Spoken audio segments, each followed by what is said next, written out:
What about Lovecraft's father? Well, we know from commercial records that he was a commercial traveler, and he kept him and their family in the Boston area from 1890 to 1893, after which Winfield Scott Lovecraft was struck with an illness in April of 1893, which forced him to be placed in the Butler Hospital in Providence, Rhode Island. And here he remained until his death in 1898. Because Lovecraft did not visit him during his stay at the hospital, he only knew him, vaguely for just a couple of years. So he says that my image of him is a bit vague. Now, this is where it gets a little bit more interesting. Concerning his father, he wrote that he was educated both privately and at a military school, making modern language his study. In fact, Lovecraft notes that he was a lover of all things military, and in youth gave up an appointment to West Point only to please his mother. Lovecraft's father, however, here we go, was proud of his English background.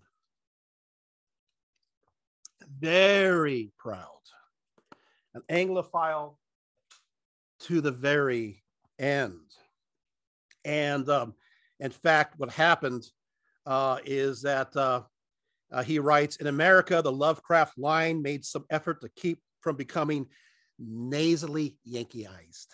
My father was constantly warned not to fall into Americanisms of speech and provincial vulgarities of dress and mannerisms, so much so that he was generally regarded as an Englishman despite his birth in Rochester, New York. I can just recall his extreme, precise, and cultivated British voice. In fact, others called him a pompous Englishman. Lovecraft, on his own father, says, I remember this figure, an immaculate one, and shouting to him, Papa, you look just like a young man. I don't know where I picked this phrase up, but of course his father was tickled. Father, you look just like a young man, and slapped his waist. And, Dad laughed. But here's the thing: is that Lovecraft's father is connected to the formation of Lovecraft's character. You could see this already, slowly but surely. In fact, what will happen is that, unfortunately, Lovecraft's father was prejudiced in many different ways. Now, he's a product of lots of New England, especially Rhode Island. Rhode Island is not quite the most innocent state of all. If you guys remember that they were, of all the northern states, the most involved in the slave trade. And you had lots of former slavers there. And there is a certain attitude that was there at the time. And Lovecraft is participating in a part of that context. So you're going to see where this is interesting. In fact, later on, after Lovecraft's father went insane and was committed to the Butler Hospital, he had delusions, according to Butler hospital records, of believing somebody who is an African-American going after his wife, paranoid about it. So even that comes about. So you could see that some of these ideas are going to influence Lovecraft. Is that interesting? Well, we're learning things, right? Okay, so moving on along. Now, obviously, a lot of people say that, he had syphilis, his father. We're not sure.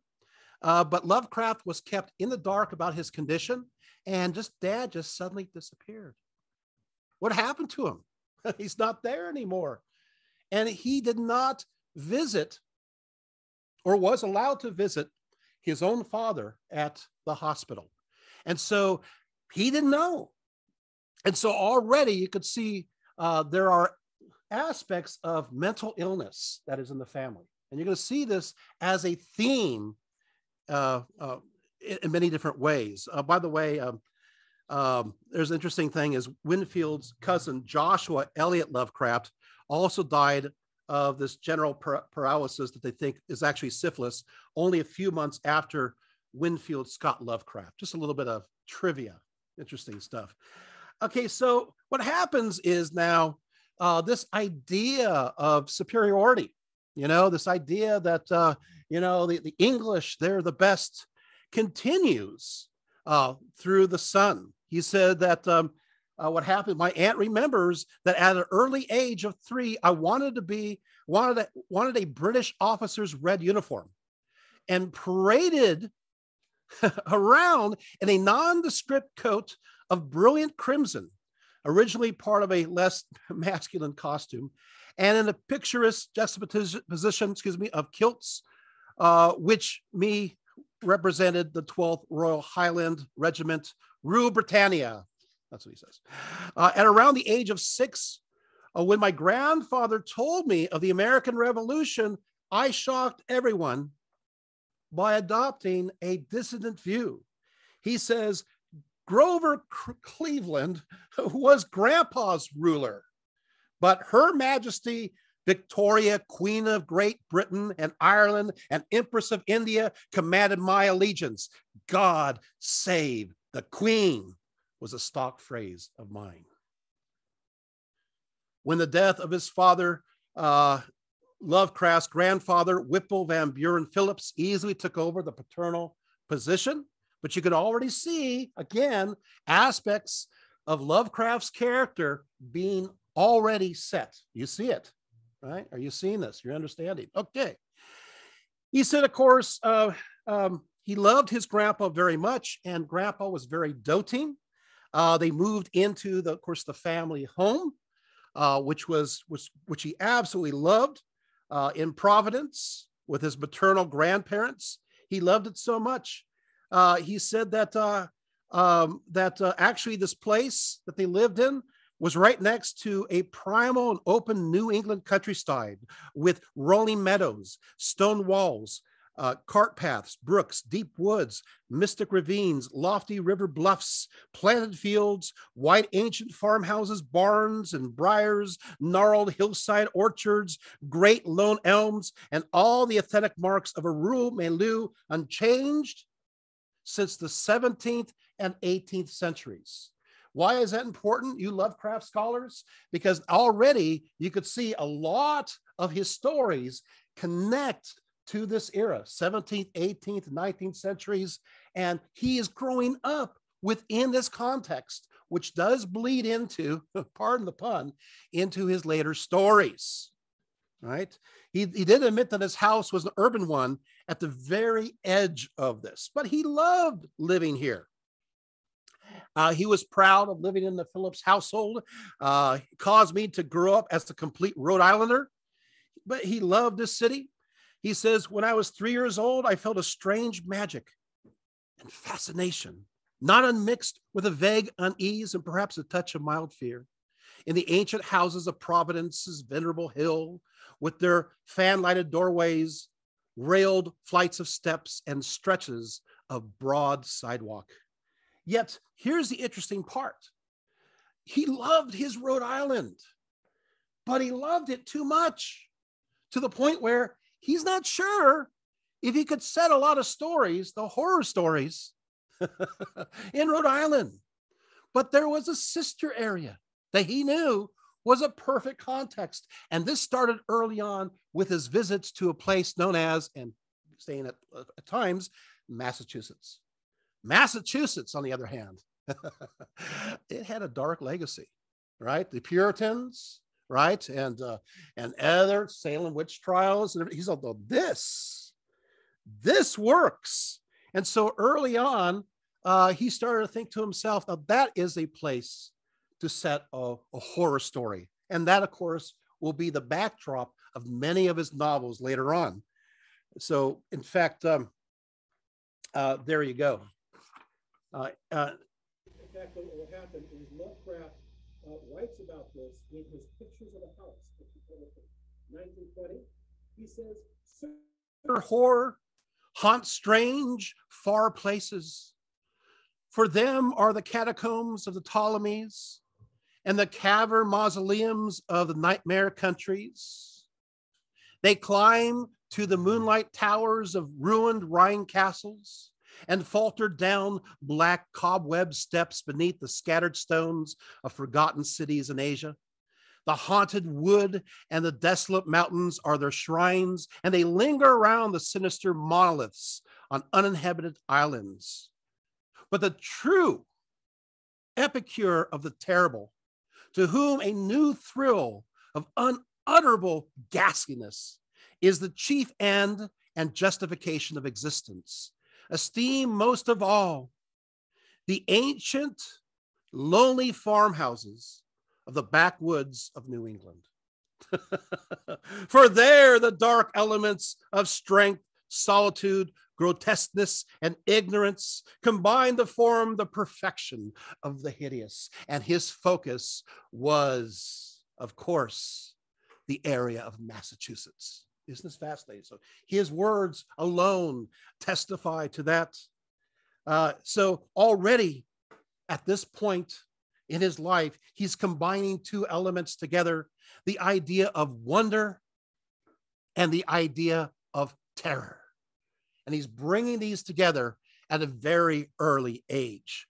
In fact, he understood his nature very well. He said, I should describe my own nature as quite interest consisting of three paramount and disassociation. A, love of the strange and fantastic. B, love of the abstract truth and scientific logic. C, love of the ancient and the permanent. Sundry combinations of these three strains will probably amount to all my odd tastes and eccentricities. Isn't that fascinating? So he defines himself. So Lovecraft became also transfixed the idea of time and the passing of it. In fact, he said that time is a special enemy. So a dramatic moment and a traumatic one. He said, I always saw those newspapers bury the heavily inked dateline Tuesday, or Wednesday or Thursday of this or that month, right? And it was always what year? It was always, 1894. But then something happened. On January 1st, 1895. All of a sudden, it changed. There's a wait. Is it supposed to 1894?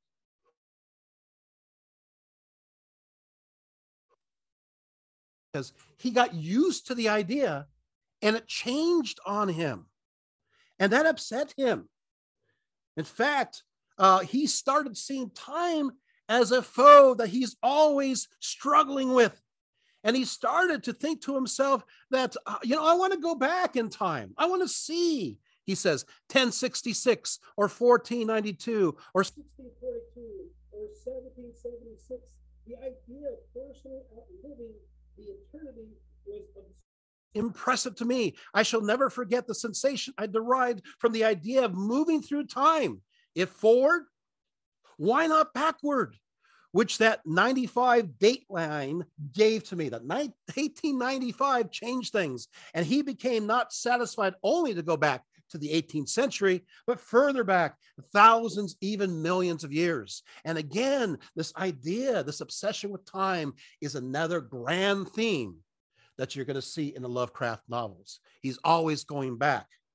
Okay, concerning also one moment that happened in 1896. He says, when I was 6 years old, I was taken to visit in Western Rhode Island. And he met this ancient gentlewoman, a certain Miss Wood, who's a daughter of a rebel officer in the late unfortunate uprising against His Majesty's lawful authority, who was celebrating with proper pride her 100th birthday. So he had a chance to meet this 100-year-old woman who was part of the American Revolution. Oh, did you guys notice that? that she's a rebel. She betrayed us, she's part of that. That was interesting. You can see where Lovecraft is going in many ways. So what happened is she thought to himself, he saw, I could walk and talk. She could walk and talk when General Washington breathed his last. And so you could see that young as I was, the idea gave me a tremendous feeling of a cosmic victory over time. Wow. And this sense of time travel was also especially felt in a black, windowless attic room at his grandparents' home. He says at home, all the main books in the library, and the parlors and elsewhere were full of standard Victorian junk. Most of the brown leather old timers having been brandished to a windowless third-story trunk room, which is set up on shelves. So what happens? He says, but what did I do? What pray? But go with the candles and kerosene lamp to that obscure and nighted aerial crypt, leaving the sunny downstairs 19th century flat and boring my way back through the decades into the late 17th, 18th, and early 19th century by means of innumerable crumbling and long tomes of every size and nature. Oh, wow, this looks like another. Are you following? You Lovecraft people, are you following this? Yeah, so he's going to in the attic and he's exploring this much like he does in many of his books, right? Attics and basements and places like this. These ideas are already greatly entrenched in his upbringing. So he, in a sense, most people don't know this, he's writing what he knows. And he's connecting these experiences, putting them together in his various writings. So already at the ripe old age of 6 years old, he was starting to learn how to read. He's reading Cook's Hesiod, Ovid, Horace. Yeah. But he started out beyond Mother Goose, of course, Grimm's fairy tales.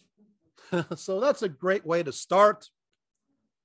But he started on that. It was read to him as early as 4 years of age. When he was 5, he was reading the Arabian Nights, which is one of his favorite works for a while there. So he liked that.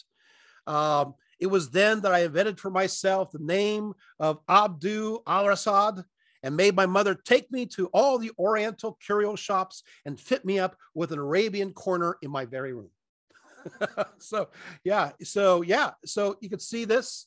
But again, from Arabian Nights, right? These are tales. There's crypts, there's tombs, there's caves, there's deserted cities. A lot of these ideas would crowd the Lovecraftian landscape. Then, of course, when he was 6, he encountered Coleridge's Rime of the Ancient Mariner. With the illustrations by Gustave Doré. This was it. This was the moment. I'll say it again. All right. Gustave Doré did the illustrations. If you're familiar with him, he draws pretty scary figures. I think of his Dante's Inferno when he puts that together, right? What happens here is that he finds this weighty tome of the Rime of the Ancient Mariner, in a tall, stately Victorian library. He picks it up, and the title didn't matter at that time because, he wanted to look at the pictures, right? So what happened is he said they opened the book and behold, a hellish picture of a corpse ship with ragged sails under a waning moon. I turn a page. God, a spectral, half-transparent ship on whose deck a corpse and a skeleton play at dice.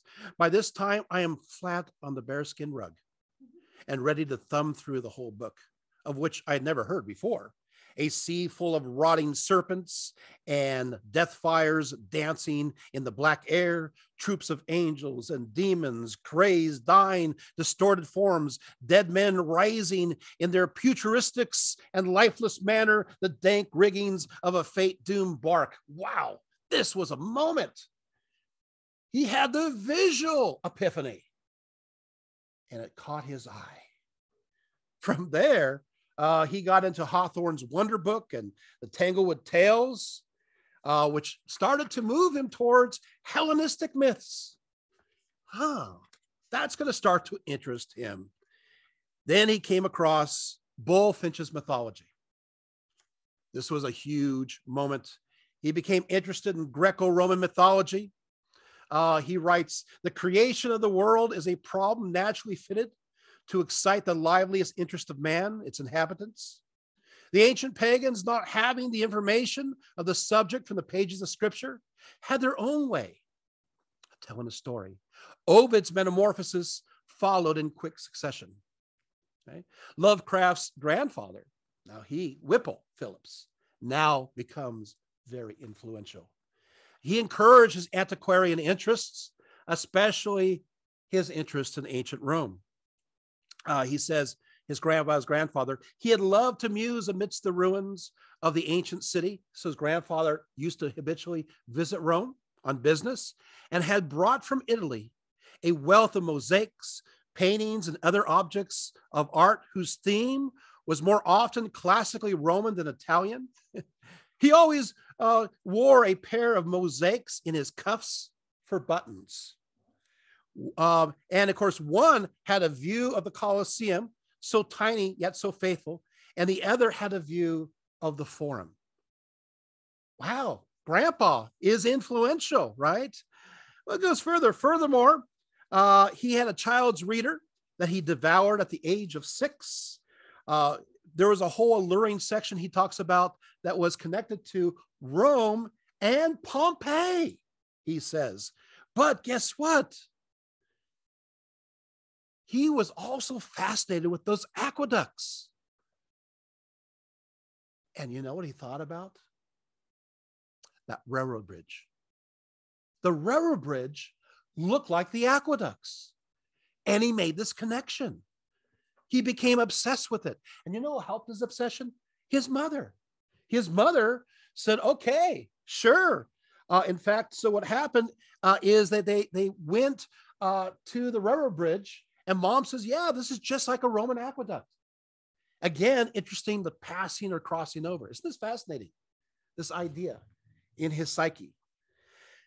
Okay, so what happened is that as time goes on, writing his friend Robert E. Howard in 1931, he says, I realized that the Romans were an extremely prosaic race, given to all practical and utilitarian precepts that I detest, and without any of the genius of the Greeks or glamour of the northern barbarians.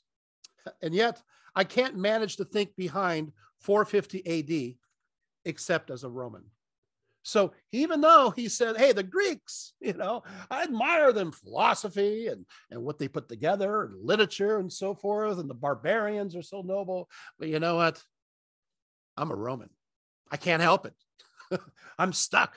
It's very fascinating, his obsession with Rome, right?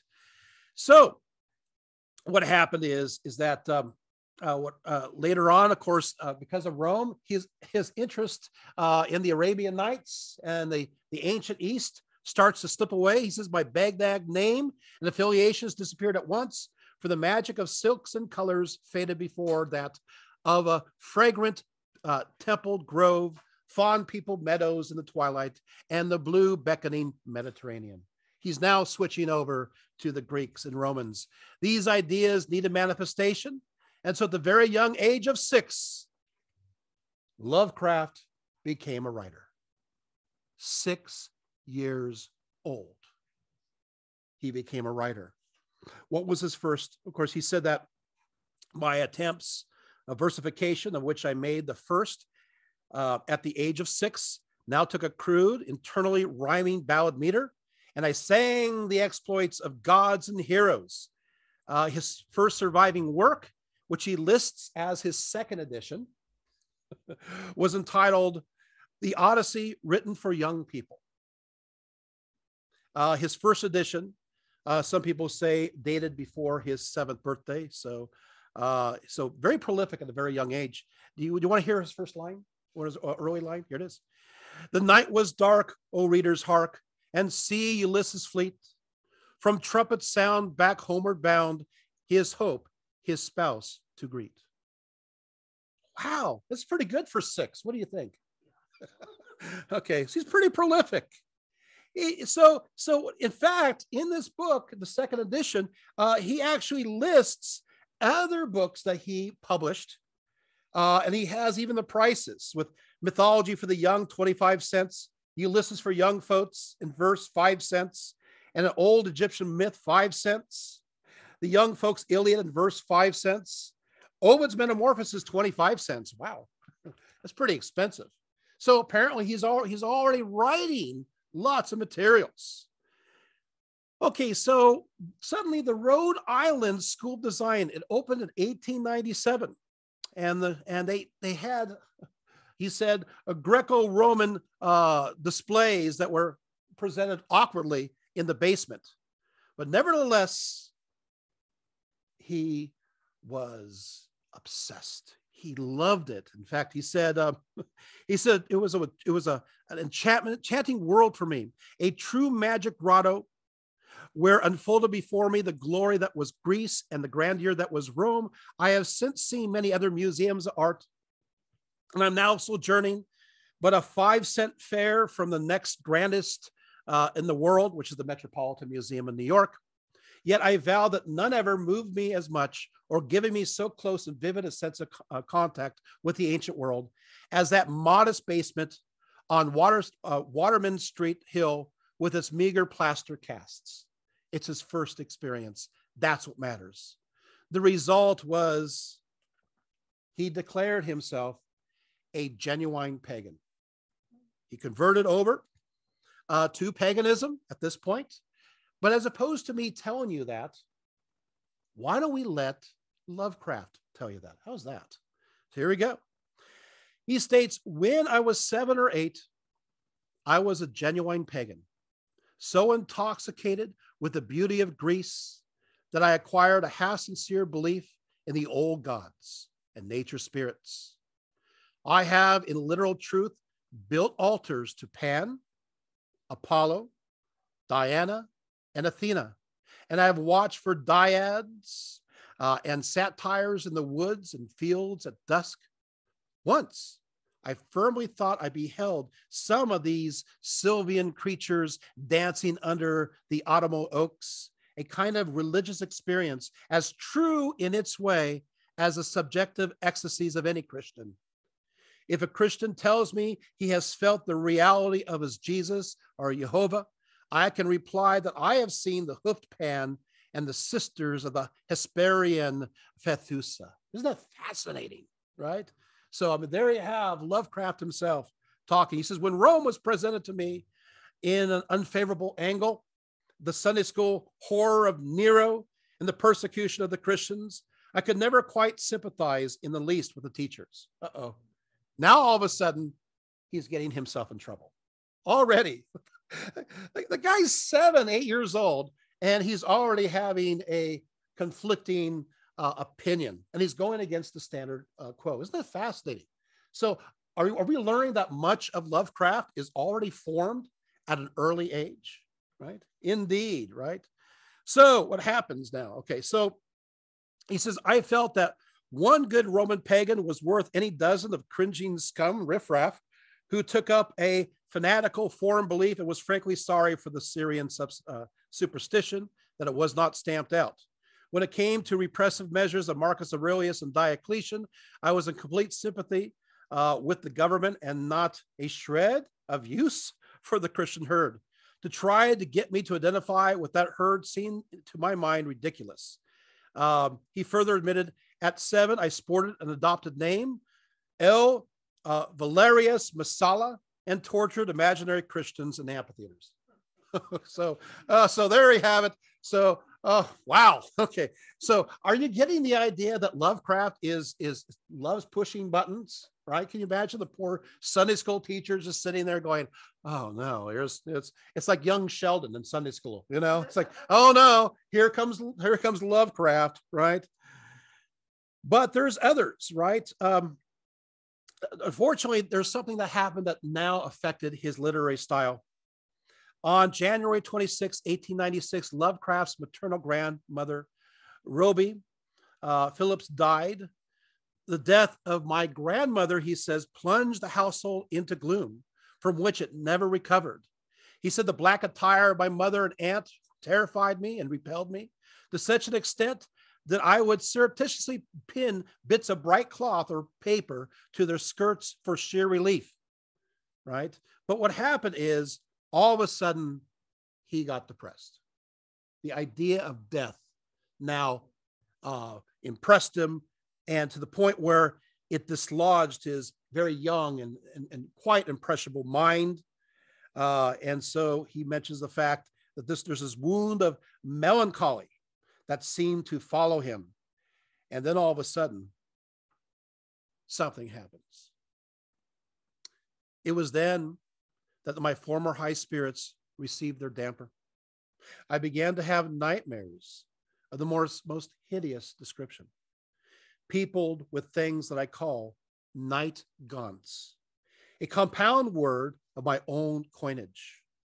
I used to draw them after waking. Perhaps the idea of these figures came from an edition of Deluxe of Paradise Lost with the illustrations by Dorr, which I discovered one day in the Eastern parlor. In dreams, they were wont to whirl me through space at a sickening rate of speed, the while fretting and impelling me with their detestable tridents. It is fully 15 years, more since, as I've seen these night gaunts. But even now, when half asleep and drifting vaguely over a sea of childhood thoughts, I feel a thrill of fear and instinctively struggle to keep awake. This was my own prayer back in 96, each night to keep awake and ward off the night gaunts. He described these night gaunts as black, lean, rubbery things with barbed tails, bat wings, and no faces at all. So now he's being terrified with these dreams. Bad timing, because right after that, he came across Edgar Allan Poe. so if anything is going to support these dark notions, it's going to be Poe. And he actually said, then I struck Edgar Allan Poe. It was my downfall. And at the age of 8, I saw the blue firmament of Argos and Sicily darkened by the miasmal exaltations of the tomb.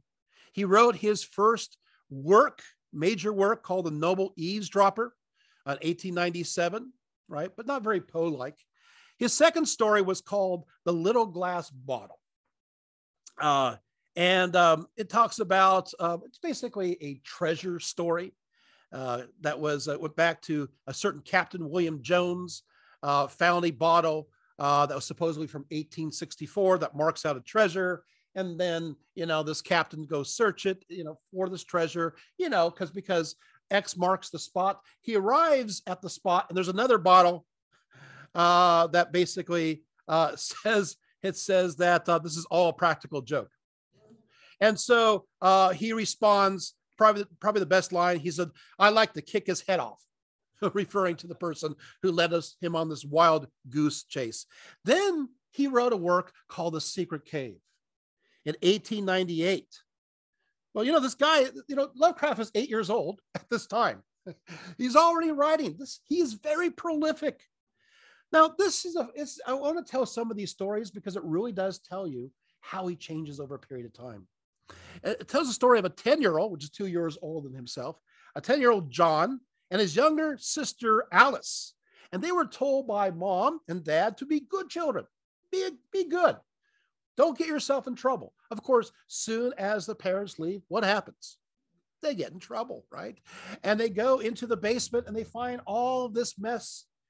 And then you're thinking, this is kind of a cute story, right? And they remove an obstacle in the basement, and suddenly all this water goes at them and floods the basement and kills his sister.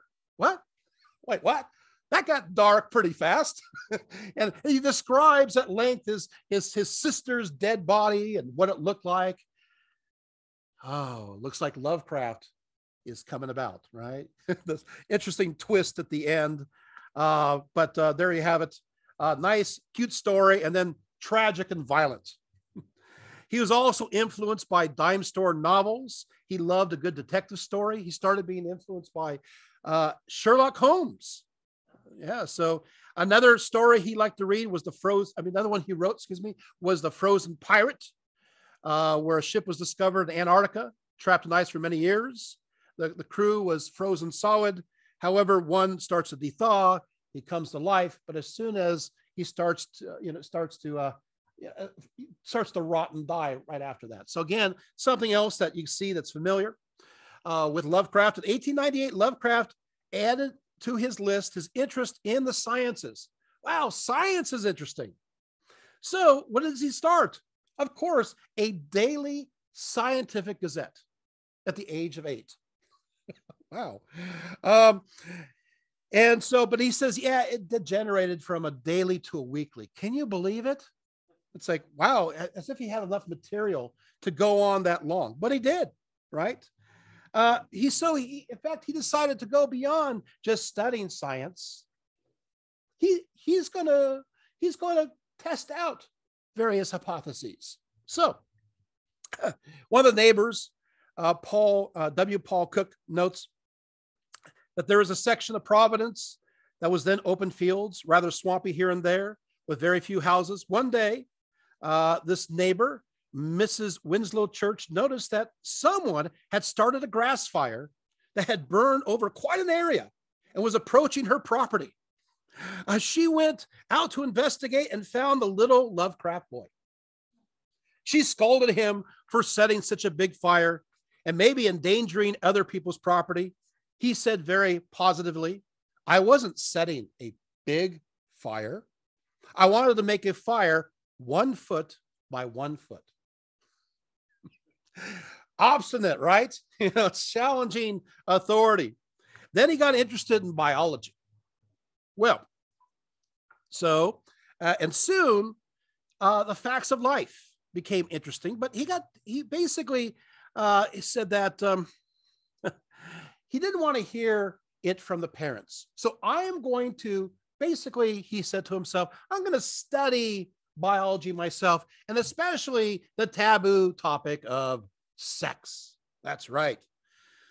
So here he goes, diving in at 8 years of age, right? So what happened is, because he noticed that there's embarrassments of adult speech and oddly inexplicable allusions and situations in standard literature. And so, but he said the result was the very opposite of what parents generally fear after his research. For instead of giving mean, abnormal, and precocious interest in sex, his studies at the age of 8 virtually killed my interest in the subject. The whole matter was reduced to prosaic mechanism,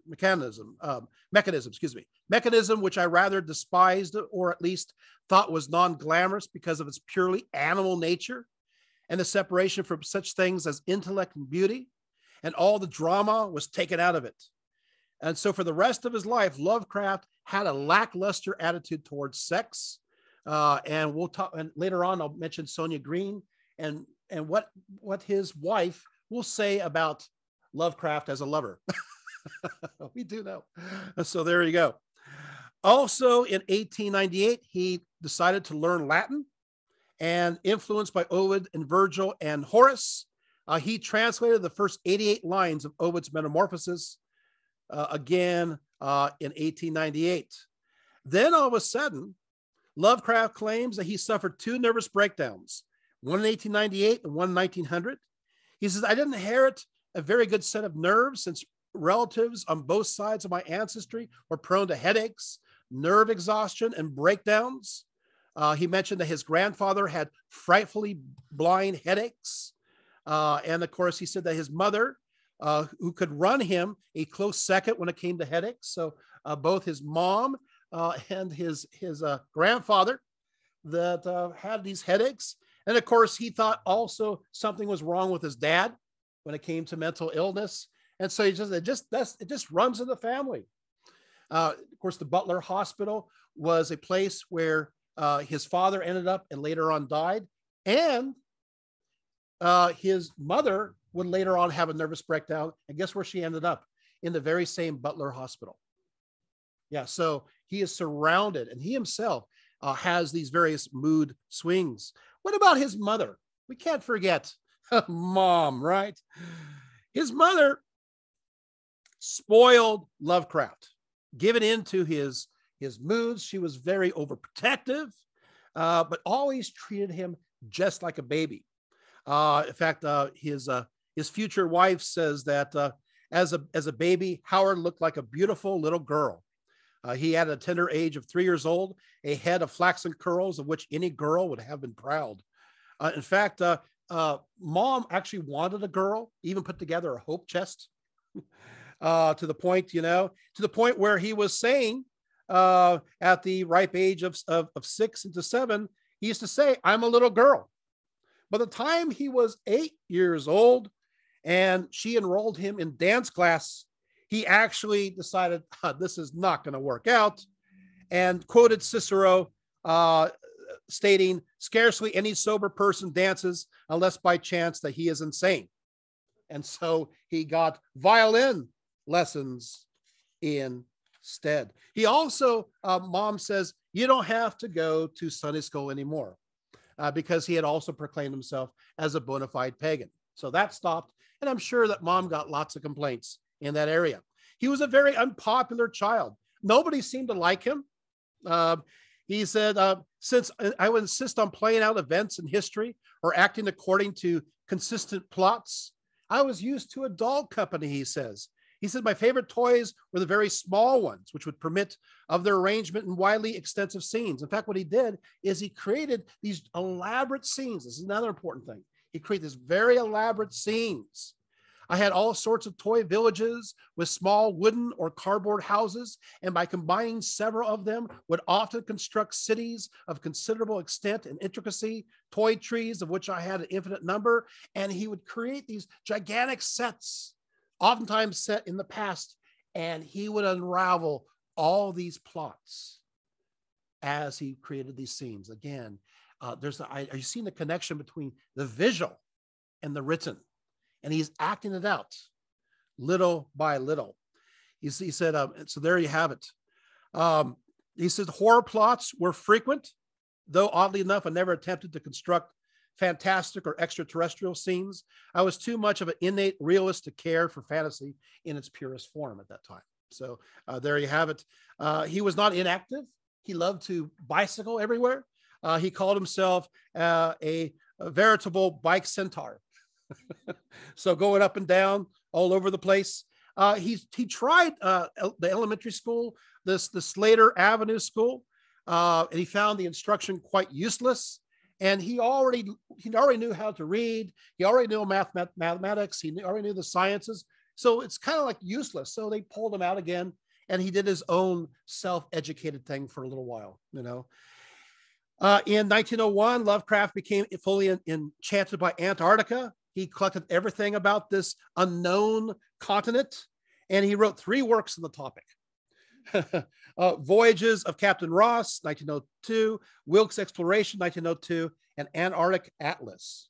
He also, at the ages of 11 or 12, he decided that he needs to articulate his pagan beliefs.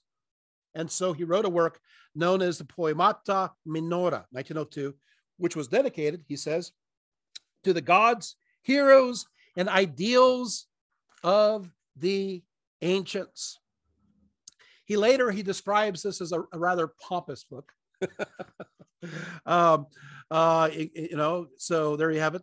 He wanted to address the idea that he was now part of the old pagan religion. And he wanted to show that he rejected his Baptist faith that's practiced by his family. And so, in fact, he was determined to renew with vigor the Greco-Roman religion. So what is this? You guys want to know what it says? You guys want to hear? Sure, I'll give you an excerpt. Here we go. I have a few excerpts. Because he wrote a few works, right?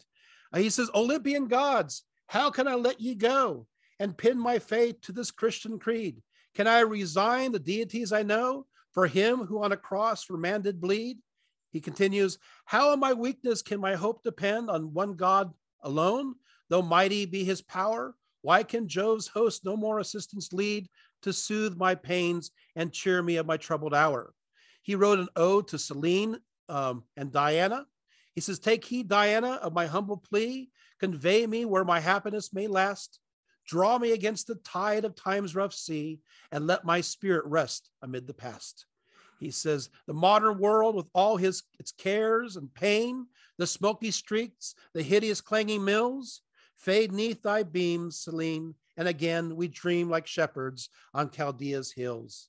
He also thinks of ancient Rome. How dost thou lie, O Rome, neath the foot of Teuton? Slaves are thy men, and bent the will of the conqueror. Whether hath gone great city, the race that gave law to all nations, knew no defeat, but gave it to all who attacked thee. So he's pretty overt about his beliefs. What do you think? So Lovecraft does nothing subtle. Nothing subtle.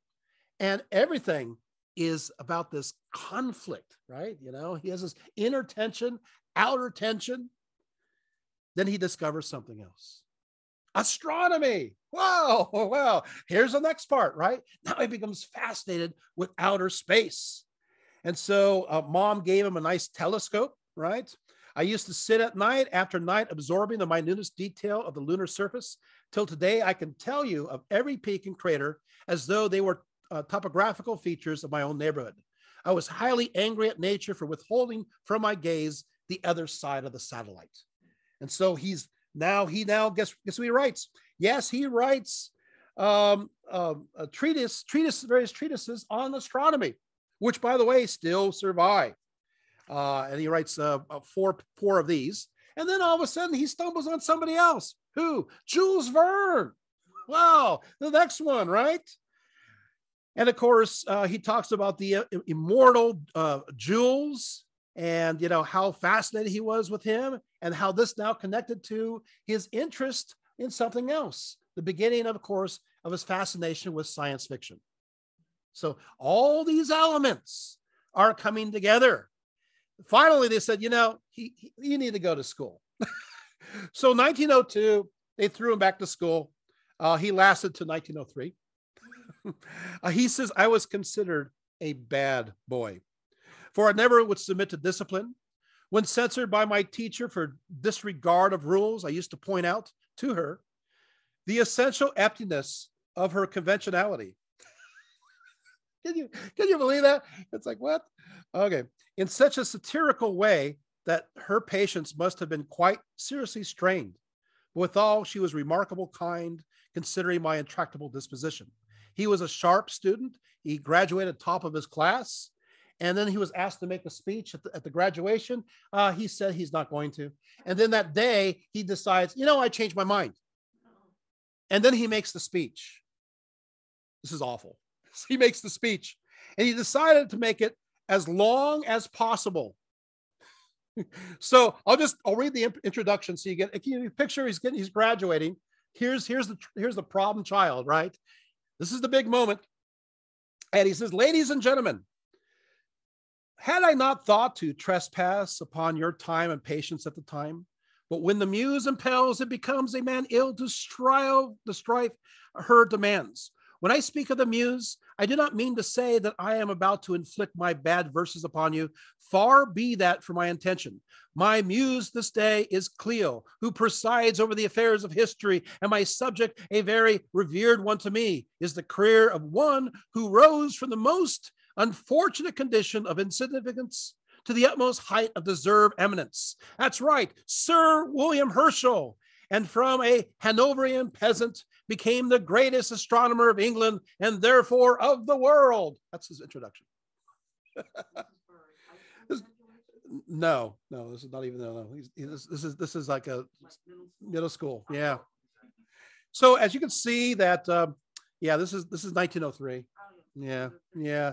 So much to my concern, he said they offered elicited smiles rather than my attention. They thought he's just being funny, but he still felt well compensated for all his trouble. Now he's now diving into Sherlock Holmes, fascinated with that. And so what does he do? At the ages of 13 and 14, he forms a club. Why not? And suddenly he has friends because they can identify with detective stories. So he created what's called the Providence Detection Agency, whose members range, he says, between 9 and 14 years of age. He says, how many murders and robberies were unraveled? Our headquarters were in a deserted house just out of the thickly settled area. And there we enacted and solved many a gruesome tragedy. I still remember my labors in producing artificial blood stains on the floor. But Grandpa's fortunes were starting to wane. And so they had to start leaving, letting the servants go one by one. 1904, one of Whipple's largest business ventures collapsed. And then as a result, Whipple suffered from a stroke and died a few months later. His mother was forced to sell the family home, and it got so bad that he thought of suicide. Yeah, just, really. So once more, then in the fall of 1904, Lovecraft began high school. And later, and unlike his earlier experience, he actually had friends. This is high school seemed to work for Lovecraft. He also wrote his first notable work in 1904 entitled The Beast in the Cave. And so he wrote that about a man touring the Mammoth Caves. He becomes separated from his guide and becomes lost. And eventually he finds this creature who kind of approaches him, and he picks up a stone, throws it at the creature. The creature falls, and the creature mutters its last breaths, and he sees its face and discovers it is actually a deformed human who had become lost in the cave years ago. Then all of a sudden he wrote another work. Here it comes, right? He starts writing more and more works as time goes on, but this is still a very dark time. In fact, Lovecraft doesn't talk much about his personal life during 1905, 1906, 1907. It's kind of a, and there's lots of things going on because him and his mom, they're forced to move to another place. A lot of people thought that they were fighting all the time, their next door neighbors, but in reality, they're just reciting William Shakespeare to one another. So, doting mom. But he also, then in 1908, he wrote The Alchemist, right? This is the big moment, right? The Alchemist, right? So, of course, obviously, many of you know the story about the curse of everybody dying at the age of 32. And in the end, it turns out to be, of course, a relative who had cursed them, right? And who says at the end, I have lived for 600 years to maintain my revenge, for I am Charles Le Saussure. There it is. All right. Lovecraft suffered from another unknown health situation in 1908, insomnia, headaches, nervous weakness, and he couldn't do anything. As a result, he was not able to finish high school. He had wanted to go to Brown University, and he could not even do that.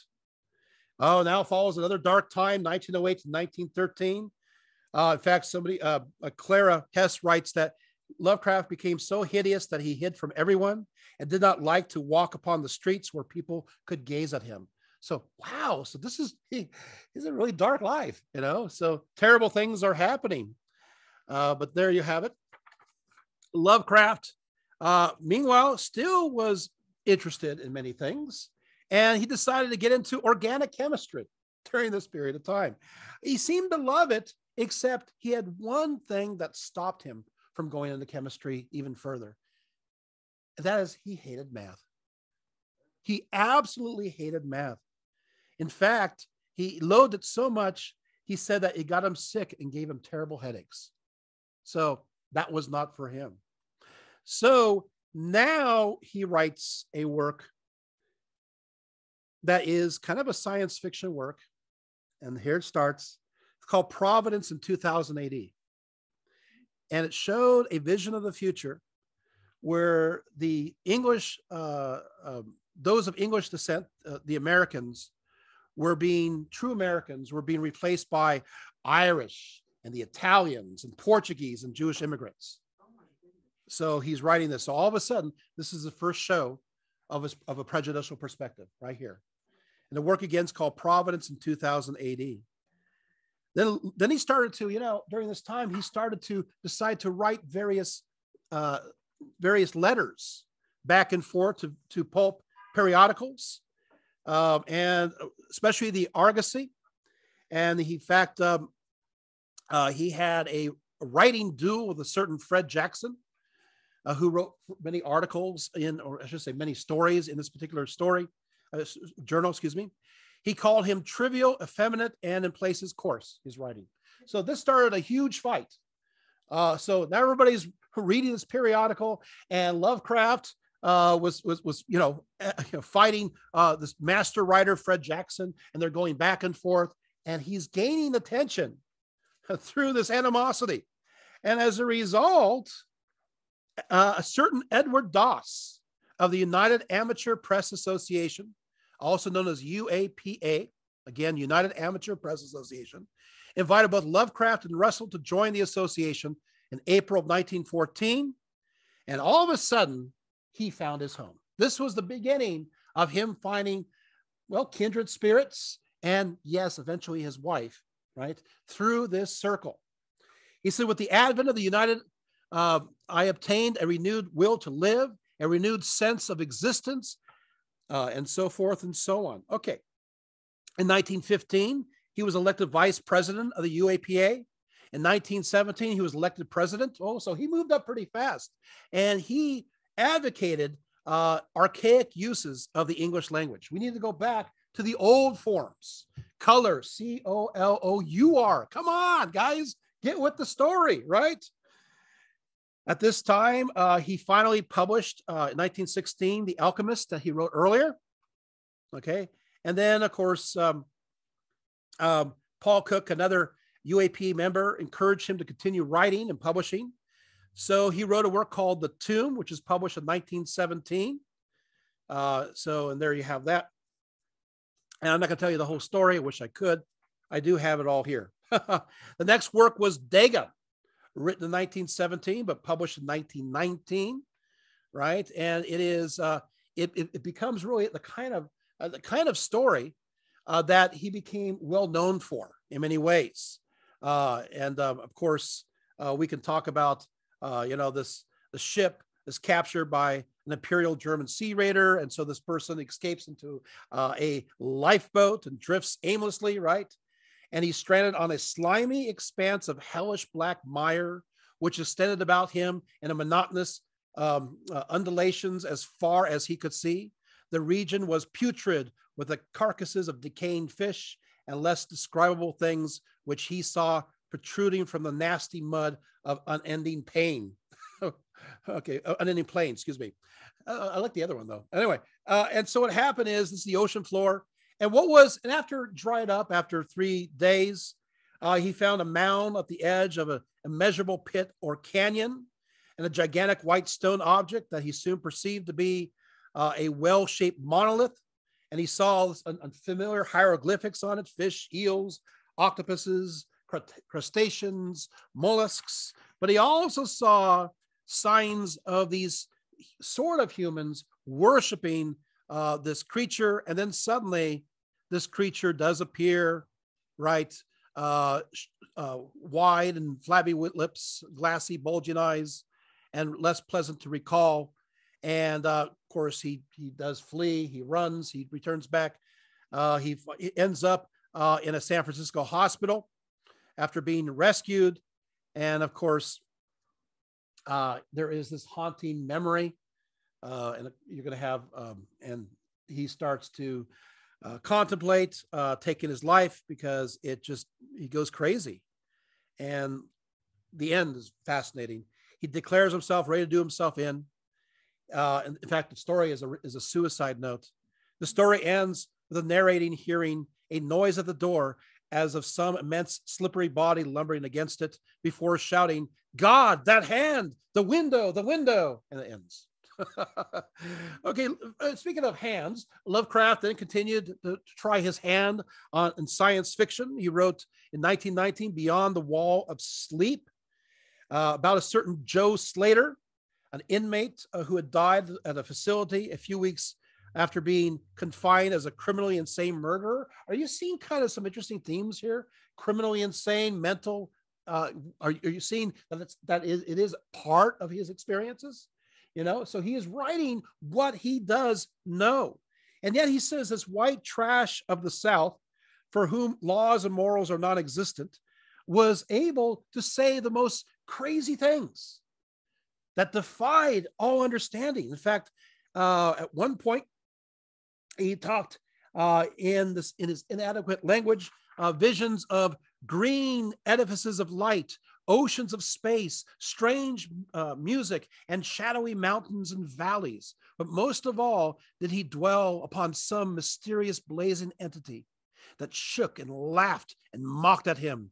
This vast, vague personality seemed to have done him a terrible wrong, and to kill it in triumphant revenge was his paramount desire. In order to reach it, he would soar through the abysses of emptiness, burning every obstacle that stood in the way. Wow.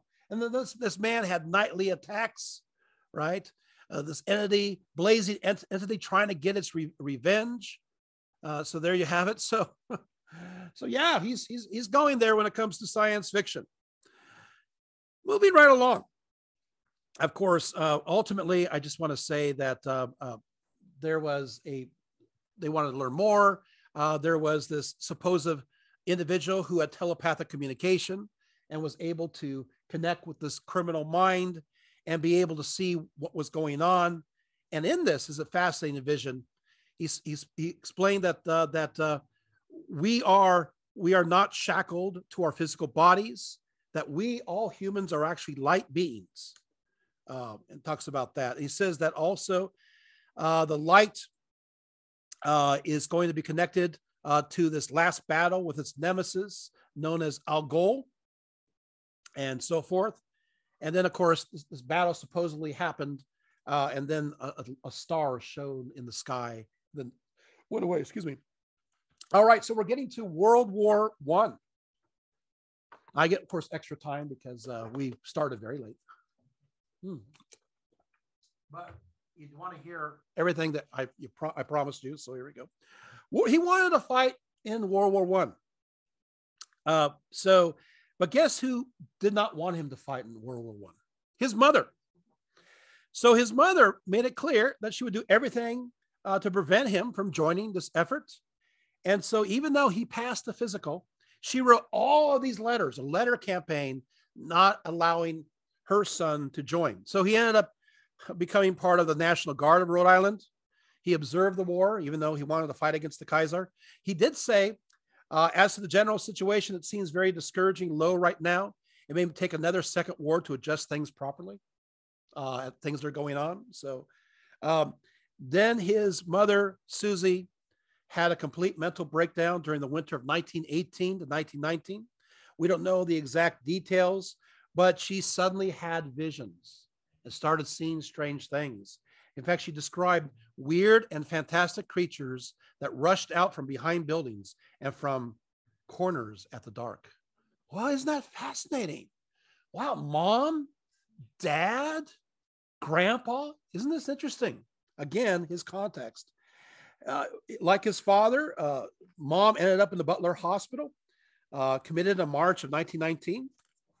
He went through, of course, yet another Great Depression. But toward the end of 1919, he started to, move out of his shell a little bit.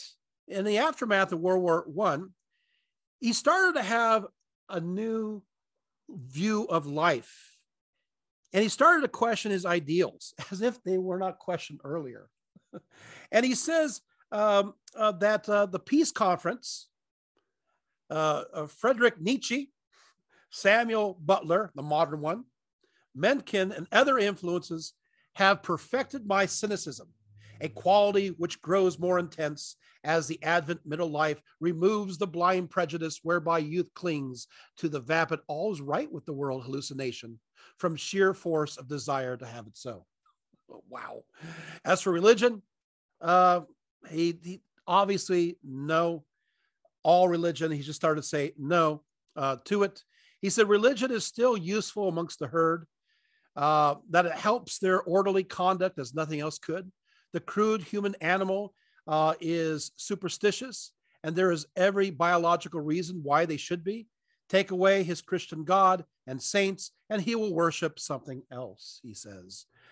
He also says, we all know that any emotional bias, irrespective of truth or falsity, can be implanted by suggestion in the emotions of the young. Hence, the inherited traditions of an Orthodox community are absolutely without evidential value. If religion were true, its followers would not try to bludgeon their young into artificial conformity, but would merely insist on their unbending quest for truth, irrespective of artificial backgrounds or practical consequences. With such an honest and inflexible openness to evidence, they could not fail to receive any real truth which might be manifesting around itself. And he goes on, right? No, he moved to another philosophy. It's almost the mechanism of materiality, the mechanism of materiality, rather than that which is metaphysical. And so he read Hugh Elliott's work, Modern Science and Materialism, and he embraced these ideas. Number one, the uniformity of law. Number two, the denial of teleology. And number three, the denial of the form of existence other than those envisaged by physics and chemistry. And so he subscribed to a scientific view of the world. But what is interesting is he clung to Newtonian metaphysics. Yeah, it's, in the age of, relativity happening, and of course, Einstein and everything else. Why he clung to that, I don't know, but he did. And he held those views for quite a while. And he also said beyond a certain limit of knowledge may be impossible with man's present sensory and intellectual equipment.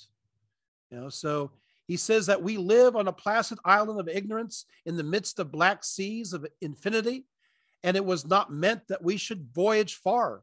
In fact, he said, you know what? I believe that Western civilization is going to fall. Whoa, kind of dark on that one, right? So he talked about that. In fact, he loved Oswald Spengler when he says, mankind has no aim, no idea, no plan any more than the family of butterflies or orchids. Mankind is a zoological expression or an empty word.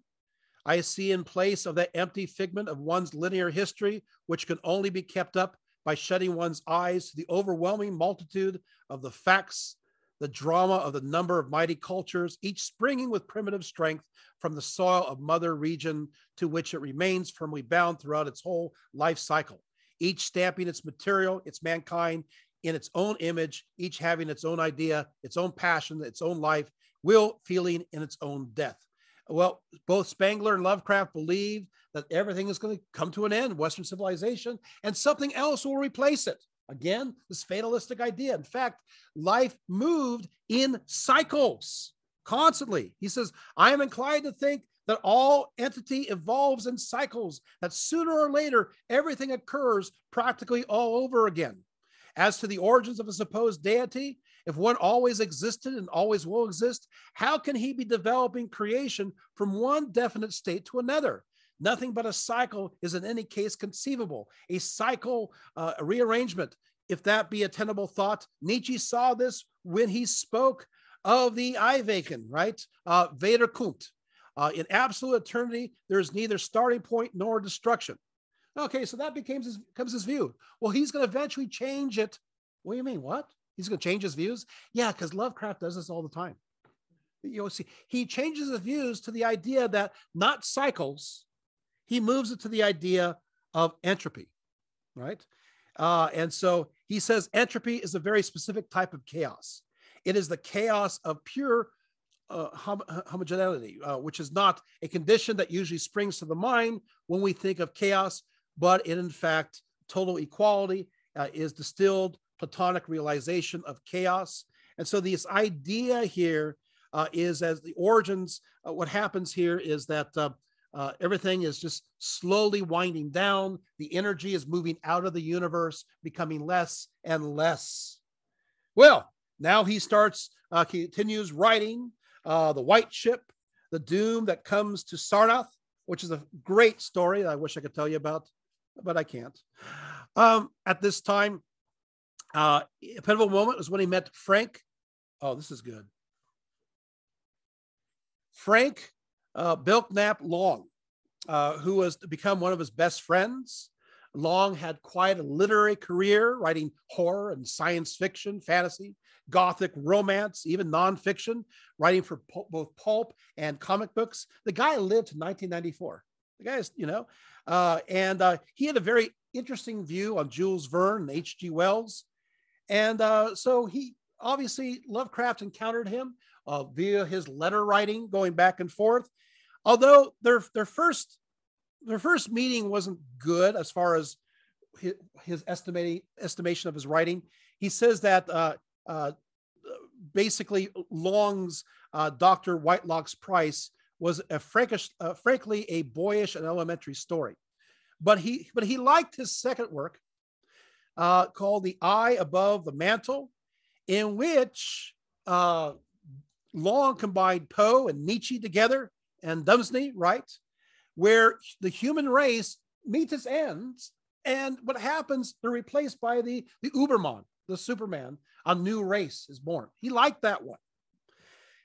But what he liked most is that they both love cats. What? They both love cats. So here we go. So eventually Lovecraft would publish one of Long's stories in his very own Conservative, the name of his own little magazine, in July 1923, Felis, a prose poem. I'll read a little excerpt of this if you want, right? He says, so Long says, someday I shall drown in a sea of cats.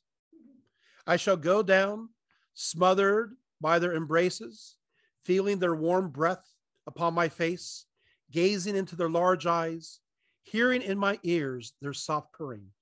I shall sink lazily down through oceans of fur, between myriads of claws, clutching innumerable tails, and I shall surrender my wretched soul to the selfish and insatiable god of felines. That's sweet. So, but then again, Lovecraft himself wrote about cats. In fact, he had a story called The Cats of Ulthar, where he published in 1920, where there is basically an unnamed narrator who has a pet cat. And he talks about the time when something happened to create a law that made it illegal to kill cats. The story goes that there was this mean people who, old Cotter and his wife, and they loved just to spend their time trapping and killing cats. Well, some visitors were coming to town, going through a caravan, and there was an orphan by the name of Means, right? And her, and his cat, his black cat, suddenly disappeared. So what does Means do? Unable to find his cat on the third day, Means makes a great prayer. And this prayer moves the shapes of the clouds of the sky.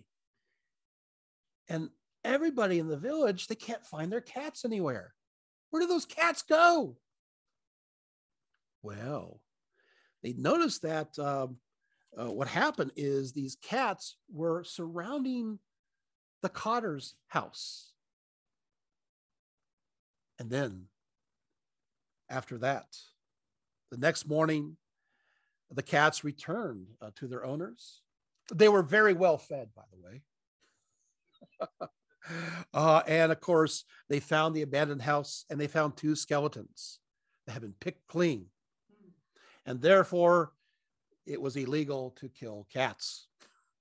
Now, Lovecraft says this about cats. He says, throw a stick and the servile dog wheezes and pants and stumbles to bring it to you.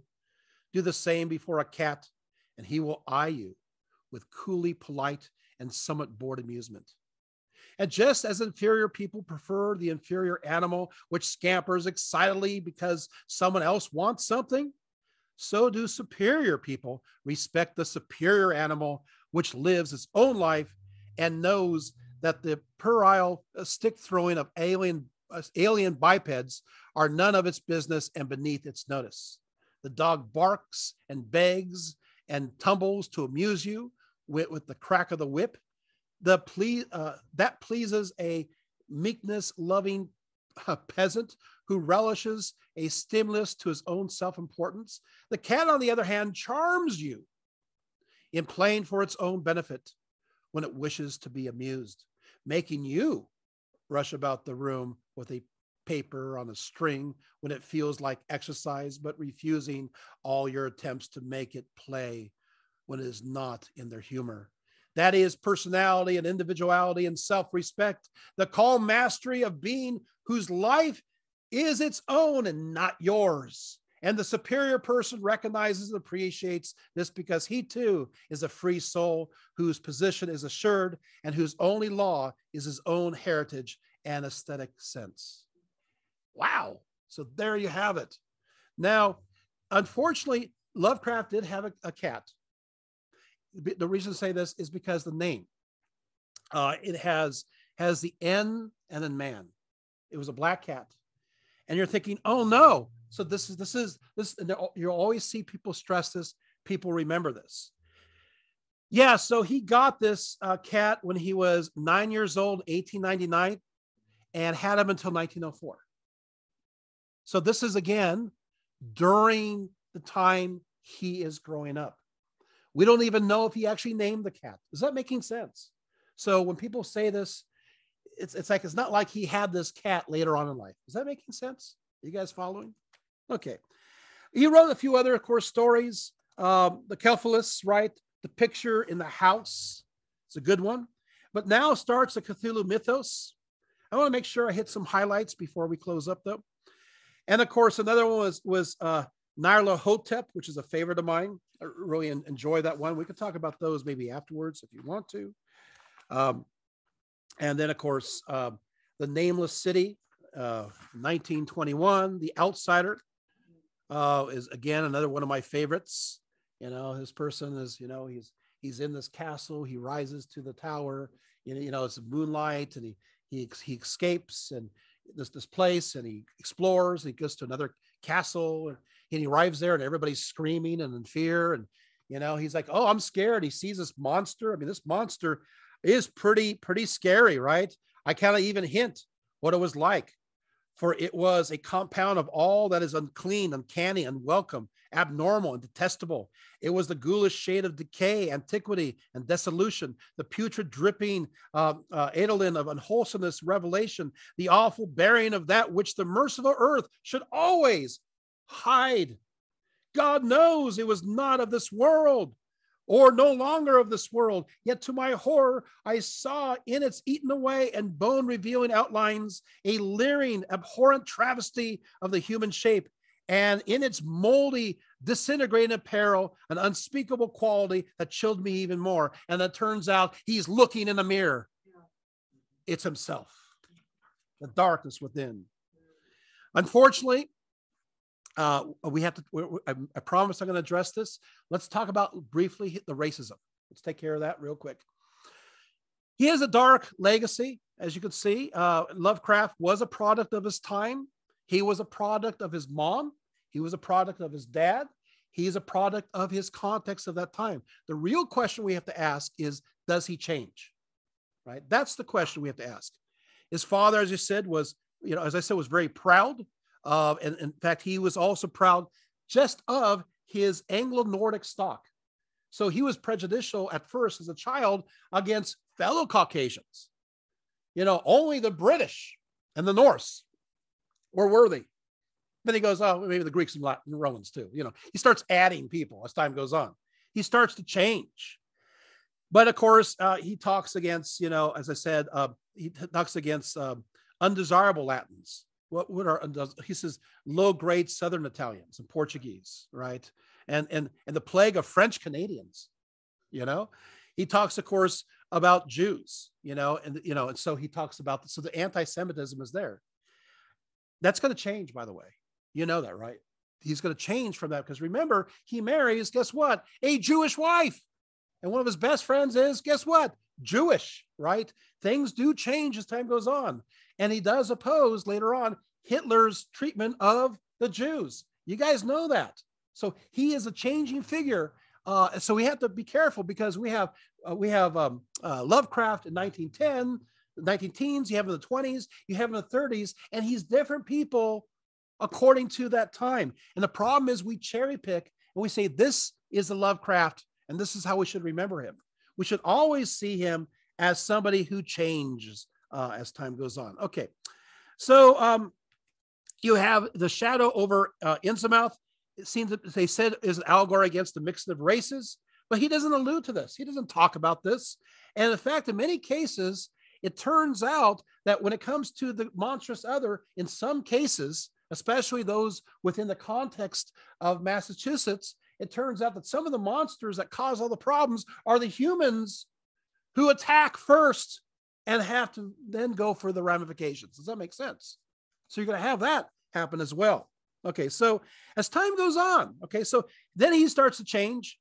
He says, well, but he does say that, well, as long as other people are harmonizing their values with Western culture, then they're acceptable. So if you change your values in America and you become American, then that's acceptable. You're thinking, okay, so that's where he evolves to. No, then he changes again in the 1930s, where he says, no, I think that every ethnicity should attempt to preserve their microcultures. What?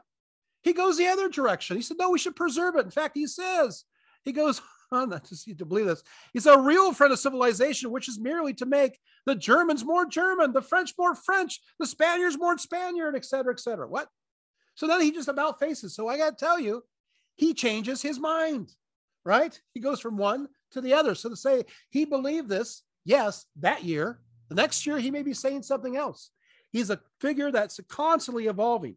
But that doesn't mean, that does not excuse what he did, right? We should not go into an apologetic to defend Lovecraft. But we do have to understand that he is a product of that time. So what do Lovecraft scholars, what do they say about this? Well, they say quite a bit, right? Alan Moore and Philip Ale and a few others. But the point of the matter is, I like Alan Moore. Here it goes.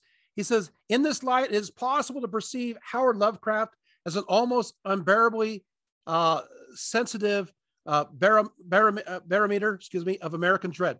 Barometer, can't even talk today. Barometer of American dread. Far from outlandish eccentricities, the fear that generates Lovecraft stories and opinions were previously those of the white middle-class, heterosexual, Protestant-descended males who are most threatened by the shift of power relationships and values of the modern world. Philip Ill says, I haven't made peace with this tension. By the way, Philip is Jewish, and I'm not sure if I ever will, but I have decided that perhaps he's the literary icon our country deserves. Interesting. The stories he conjured in many ways say as much about his bigotry as they do his genius. Or, and he refers to Moore, as Moore writes, coded in our alphabet of monsters, Lovecraft's writings offer a potential key to understanding our current dilemma. So we should learn from our history, not disregard it. Don't ignore it. Learn from why he believed what he believed, what made those changes. How come he didn't, change completely? Of course, his life was cut incredibly short. So, we don't know what would happen to him after World War II. We just don't know, right? Well, now I have to mention he meets Sonia Green. So I'll go to 10. Is that fine? So yes. Okay. Sonia Green. They met in July of 1921. I love this. Lovecraft actually writes a biography for her right when they meet, because that's what he does. So he says this. He said, Miss Green is Russian and descended from illustrious line of artists and educators. Coming at an early age to the United States, she acquired a remarkable amount of erudition, mainly through her own initiative. Being now a master of several languages and deeply read in all the literatures and philosophies of modern Europe, probably no more thorough student of continental literature has ever held membership in amateurdom. It's great, right? Okay. She was at great pains to educate herself. She took extension courses at Columbia University. Kleiner was the one who introduced the two.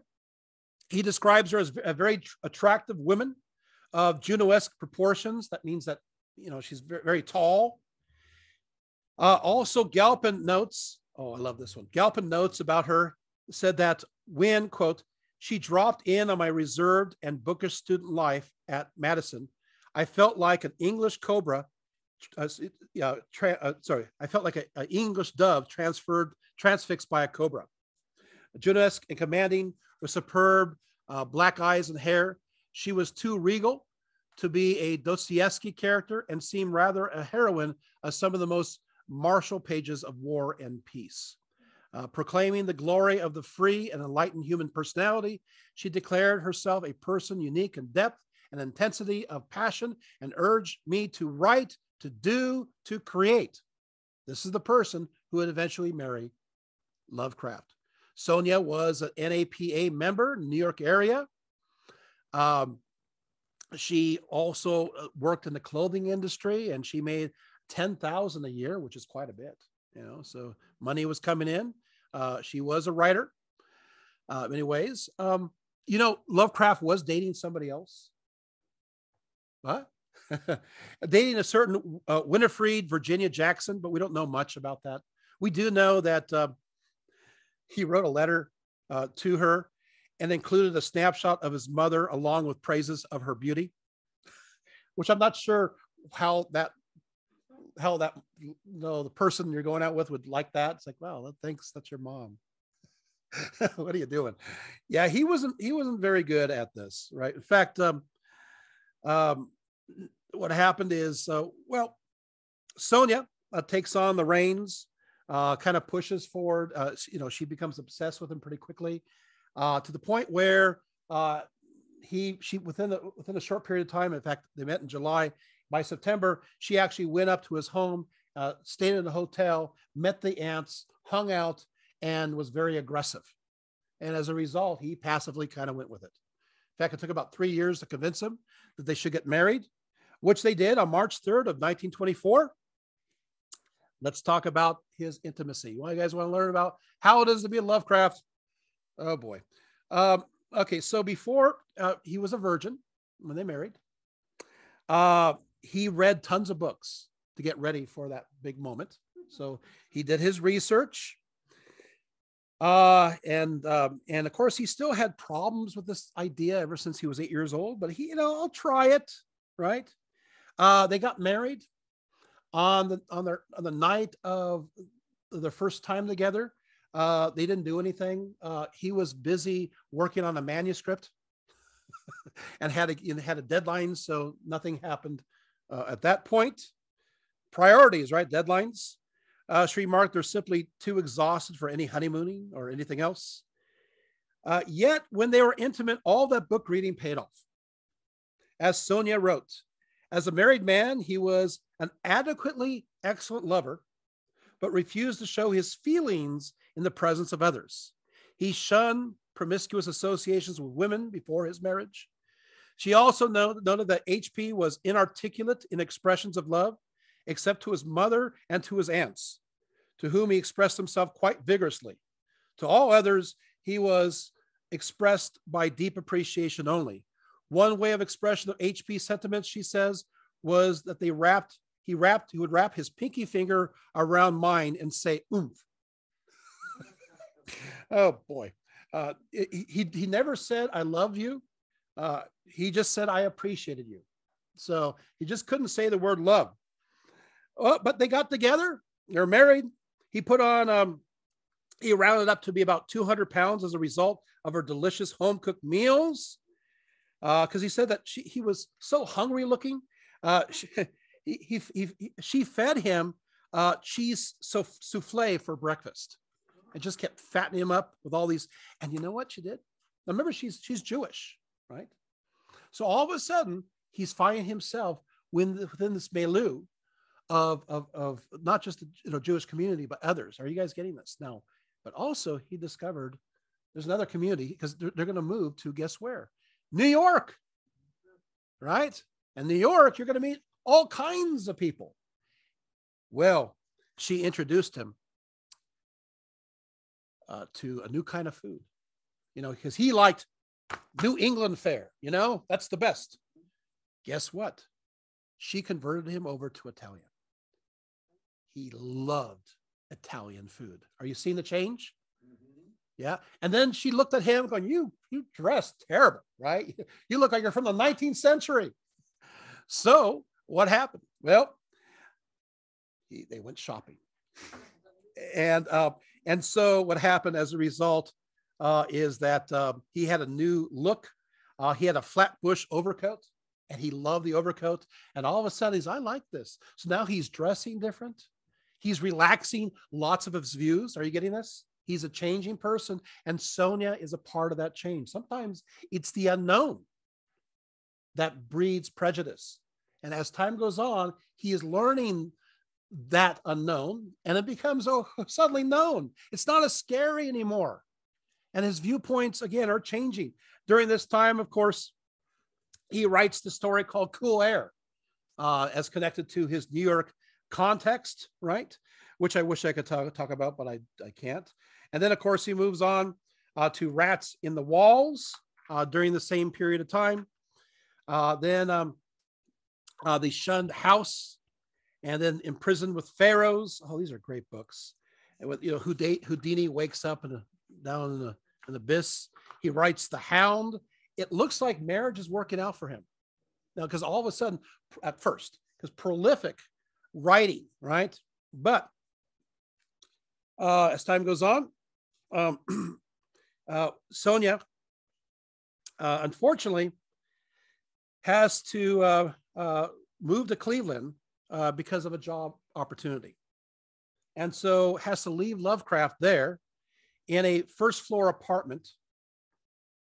And he did not like living here. He liked the other place, but he didn't like living there. During this time, he was very involved in the Kalim Club, had 4 regular attendees. Of course, we all familiar with Frank Belknap Long, but also he became friends with Samuel Loveman, who was Jewish, and they became very close friends. Unfortunately, not soon, Green lost her business, and due to her assets disappeared in a bank failure. And so now Lovecraft finds he has to work to help support them, right? Meanwhile, he had a job opportunity. He did. He was offered, get this, the publisher Weird Tales, which published many of his works, decided, they're losing money. And they offered him a job as an editor. Lovecraft was offered a job. You know what happened? He declined. He said, no, I'm not going to do that. This, menial kind of work. And unfortunately, then the editorship for this particular periodical goes to a person who hated Lovecraft. And Lovecraft had always wrote scathing reviews of his works. So now Lovecraft is trying to submit works, and he's rejecting them, and they're coming back. So how are you going to make money that way? This is a difficult time, right? Things are getting worse, right? By the way, this person's name is Farnsworth Wright. If you're wondering who. Sonia then became ill. And then she recovered. Then she moved to Cincinnati, then Cleveland. And so now she's just constantly moving. So she's not there. And you can see the marriage is starting to fall apart because she is not there. He did say later on, he actually gave a percentage. He said 98% of the reason why they got divorced later on was financial reasons. But then again, they did seem to be very different in personality. So there you have that. Okay, so Lovecraft then had to move to another working class area. By the way, the worst part happens is that there's a theft where he's living, and they took everything he had. Everything, including all the clothing that he loved, including that jacket. It's all gone. All he had left were the clothes upon his body. So he is hitting rock bottom. So what is he going to do? He's going to write. That's right. What does he write? Well, he starts to put together all these different kinds of works. He moves to working class area, Brooklyn Heights. He resided in a tiny apartment, and then he moves in 1926, and he leaves for Providence, Rhode Island. I'm going home. And he lived with his aunts, who, by the way, didn't like at all Sonia. They even disapproved of the marriage. Just telling you that a little ahead of time. So he wrote The Case of Charles Dexter Ward. He wrote The Dream Quest of Unknown Kadath. He wrote The Color of Space during this period of time, 1928. And then all of a sudden, we're starting to move to, of course, The Call of Cthulhu. And this came about, there's a reference to this as early as 1920. Even though he wrote 1928, he writes of a dream sequence, and many of those aspects are there. The theme of a fashioning of a bas-relief by a modern sculptor is retained in The Call of Cthulhu from this early writing from 1920, as well as the dream influenced the sculptor. Also, Wilcox actually says the words about Babylonia that's mentioned in this dream. So you have this background. What influenced The Call of Cthulhu? Many different threads. One, by the way, was theosophy. Most people don't know that. Helen Blavatsky, he had been reading this, which of course is mysticism with Gnosticism, science with paganism, right? This is all coming together. And he even refers to the theosophy within this particular work. Blavatsky also, he was influenced by references to Atlantis and Lemuria. But what was his own personal reason for writing The Call of Cthulhu? Yeah. Well, guess what? He tells us. Isn't that great? I love it. I love hearing about Lovecraft, talking about Lovecraft, as opposed to we're sitting around going, I wonder why. Why don't we just listen to Lovecraft and see what he says? So, of course, he submitted the story, and guess what happens? It gets rejected. Can you believe it? The Call of Cthulhu is rejected. So he does a rewrite, and he sends it again. This time with a rebuttal about why this work is important. Because apparently they didn't think it was that important. So he felt like he had to say something. So he says, now this. He says, now all my tales are based upon the fundamental premise that common human laws and interests and emotions have no validity or significance in the vast cosmos at large. To me, there's nothing but plurality in a tale in which the human form and the local human passions and conditions and standards are depicted as native to other worlds or other universes. To achieve the essence of real externality, whether of time or space or dimension, one must forget that such things as organic life, of good and evil, of love and hate, and all such local attitudes of a negligible and temporary race called mankind have any existence at all. Cthulhu is the ultimate, the other. And he was tired of these writers talking about extraterrestrials looking like us, acting like us, following our customs. He says, no, they have to be completely and totally alien, totally foreign. And he's putting together, he's creating not a mythology, he's creating an anti-mythology. An anti-mythology, okay? So, because mythology is about what? Justifying the ways of God to men. Well, he doesn't want to do that, right? He wants to, there's no justification. There's no sense. They have their own motives. They have their own ideas. That's beyond us to understand. And we will perhaps never understand it. We don't even have the cognitive ability to decipher who they are. The name Cthulhu, it's intended to baffle us. He writes that the word is supposed to represent a fumbling human attempt to catch the phonetics of an absolutely non-human word. The name of the hellish entity was invented by beings whose vocal organs were not like man's. Hence, it has no relation to the human speech equipment. It is completely foreign and alien. So just by saying Cthulhu, we probably have it wrong. It's something that is beyond us, beyond our comprehension. And of course, he starts writing, of course, other works, the Dunwich Horror. By the way, this is great stuff, right? Oh, I love this. I know. Oh boy, these are great works. But he does this a lot. And of course, he does something important, and that is he always talks about smell, the scent of things, the scent of decay. And what happens is this, is that we as humans, even animals, when we smell decay, we become alert. There's been studies on this. We become vigilant. Maybe there's a wariness of danger. It's instinctive. We smell something that's bad, right? We're repulsed by it. He makes sure that he writes about the sense, and he does this quite a bit so that we can smell it as well as see it and feel it and hear it. He wants to use all the senses. In fact, of course, I like this, in the color of space, he said that, when it comes to the color, it's not really a color. It's beyond our comprehension. It's beyond our ability to see it from our visual range. So it's something that we don't understand fully when we look at it.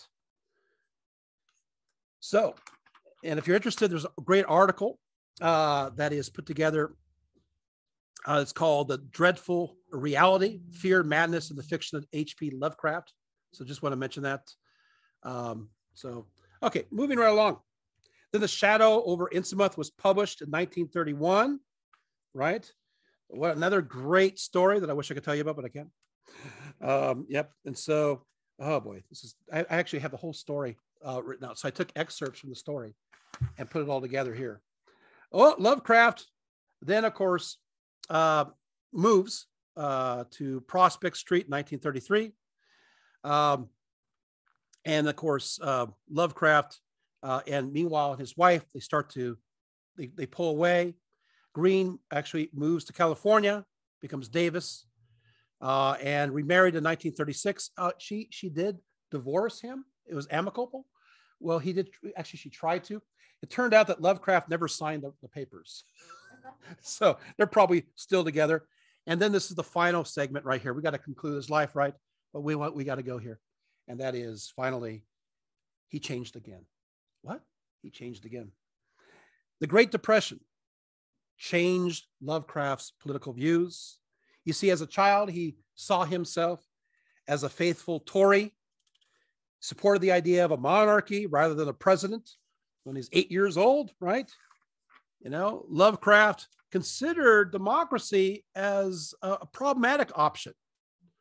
He said that the theory of democracy basically is very different than the actual application of this system in the real world. He said today, all government involves the most obtuse and complicated technology, so that the average citizen is absolutely without power to form any intelligent estimate of the value of a proposed measure. Only the most highly trained technicians can have any idea of what any government policy or operation is about. Hence, the so-called will of the people is merely superficious, without the least trace of value in meeting and dealing with specific problems. In fact, he says, no non-technician, be he an artist, philosopher, or scientist, can even begin to judge the labyrinthine governmental problems with which these administrators must deal. So he says, you have to be so trained to understand the complexity of our democracy. In fact, he said democracy, as distinguished from universal opportunity and good treatment, is today a fallacy and impossibility so great that any serious attempts to apply it cannot be considered as other than a mockery and a jest. Government by popular vote means merely the nomination of doubtfully qualified men by doubtfully authorized and seldom competent cliques of professional politicians representing hidden interests, followed by a sardonic farce of emotional persuasion in which the orators, with their glibest tongues and flashiest catchwords, herd on their side a numerical majority of blindly impressionable dolts and gulls who have, for the most part, no idea of what the whole circus is about, unquote. Wow. Okay. He's writing this in the 20s. Yeah. So Lovecraft advocated that only the most intelligent should vote and that they should pass rigorous educational examinations. Don't worry, he's going to change his mind. This is the 20s. That's why I have to tell you, I have to set this up because you got to see his change. And I'm going to let him demonstrate that to you as opposed to me. Is that good? He's argued for a sort of meritocracy within government ruled by the elite.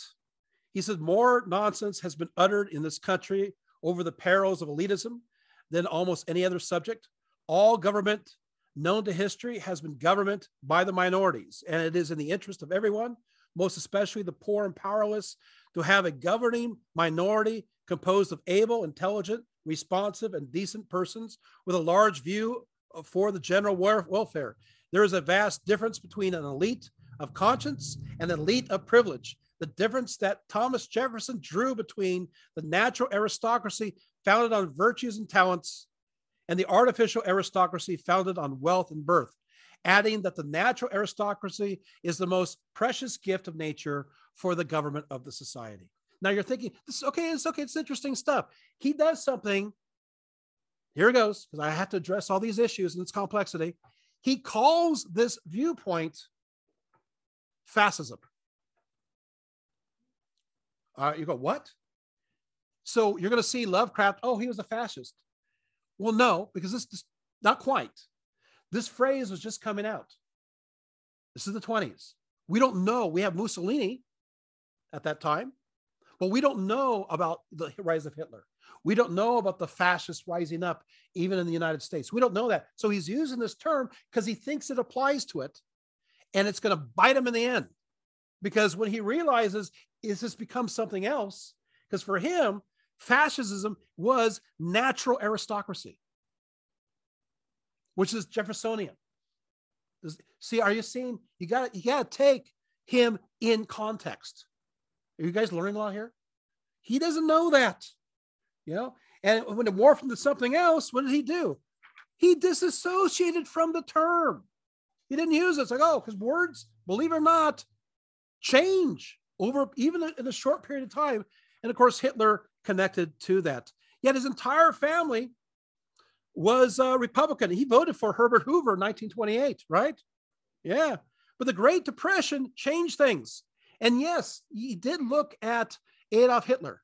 But what I find is fascinating is that he actually writes about the government of Adolf Hitler in what's called European Glimpses, which was actually supposed to be an autobiography written by his wife, Sonia, even though it was ex-wife at that time. Isn't that interesting? And so he's writing about that, her perspectives of Adolf Hitler.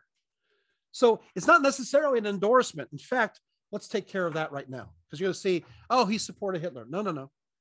Let's catch the. I'm kind of taking care of some lasting questions. So here we go. Okay, so he gross wrote it for his ex-wife. He says, during my 5 days, which is his wife's 5 days, in Wiesbaden, I had the opportunity to observe the disturbed political state of Germany and the constant squabbles between various dismally uniform factions of would-be patriots. Of all the self-appointed leaders, Hitler alone seems to retain a cohesive and enthusiastic following. His sheer magnetism and force of will serving, in spite of deficiencies in true social insight, to charm, drug, or hypnotize the hordes of youthful Nazis who blindly revere and obey him. Doesn't sound like a very good press for Hitler there. What do you think? Without possessing any clear-cut or well-founded program for Germany's economic reconstruction, he plays theatrically on the younger generation's military emotions and a sense of national pride, urging them to overthrow the restrictive provisions of the Versailles Treaty and reassert the strength and the supremacy of the German people. Hitler's lack of clear, concrete objectives seemed to lose him nothing with the crowd. I don't think that's an endorsement. What do you think? Is this helpful? Is this good, right? So what does it happen? He decides that I am sick of the Republican Party. What? Here we go. Oh, you're going to love this because I'm going to quote him on this, not me. Here he goes. So he switches. In 32, he switches over to, guess who? Franklin Roosevelt. He becomes a Democrat.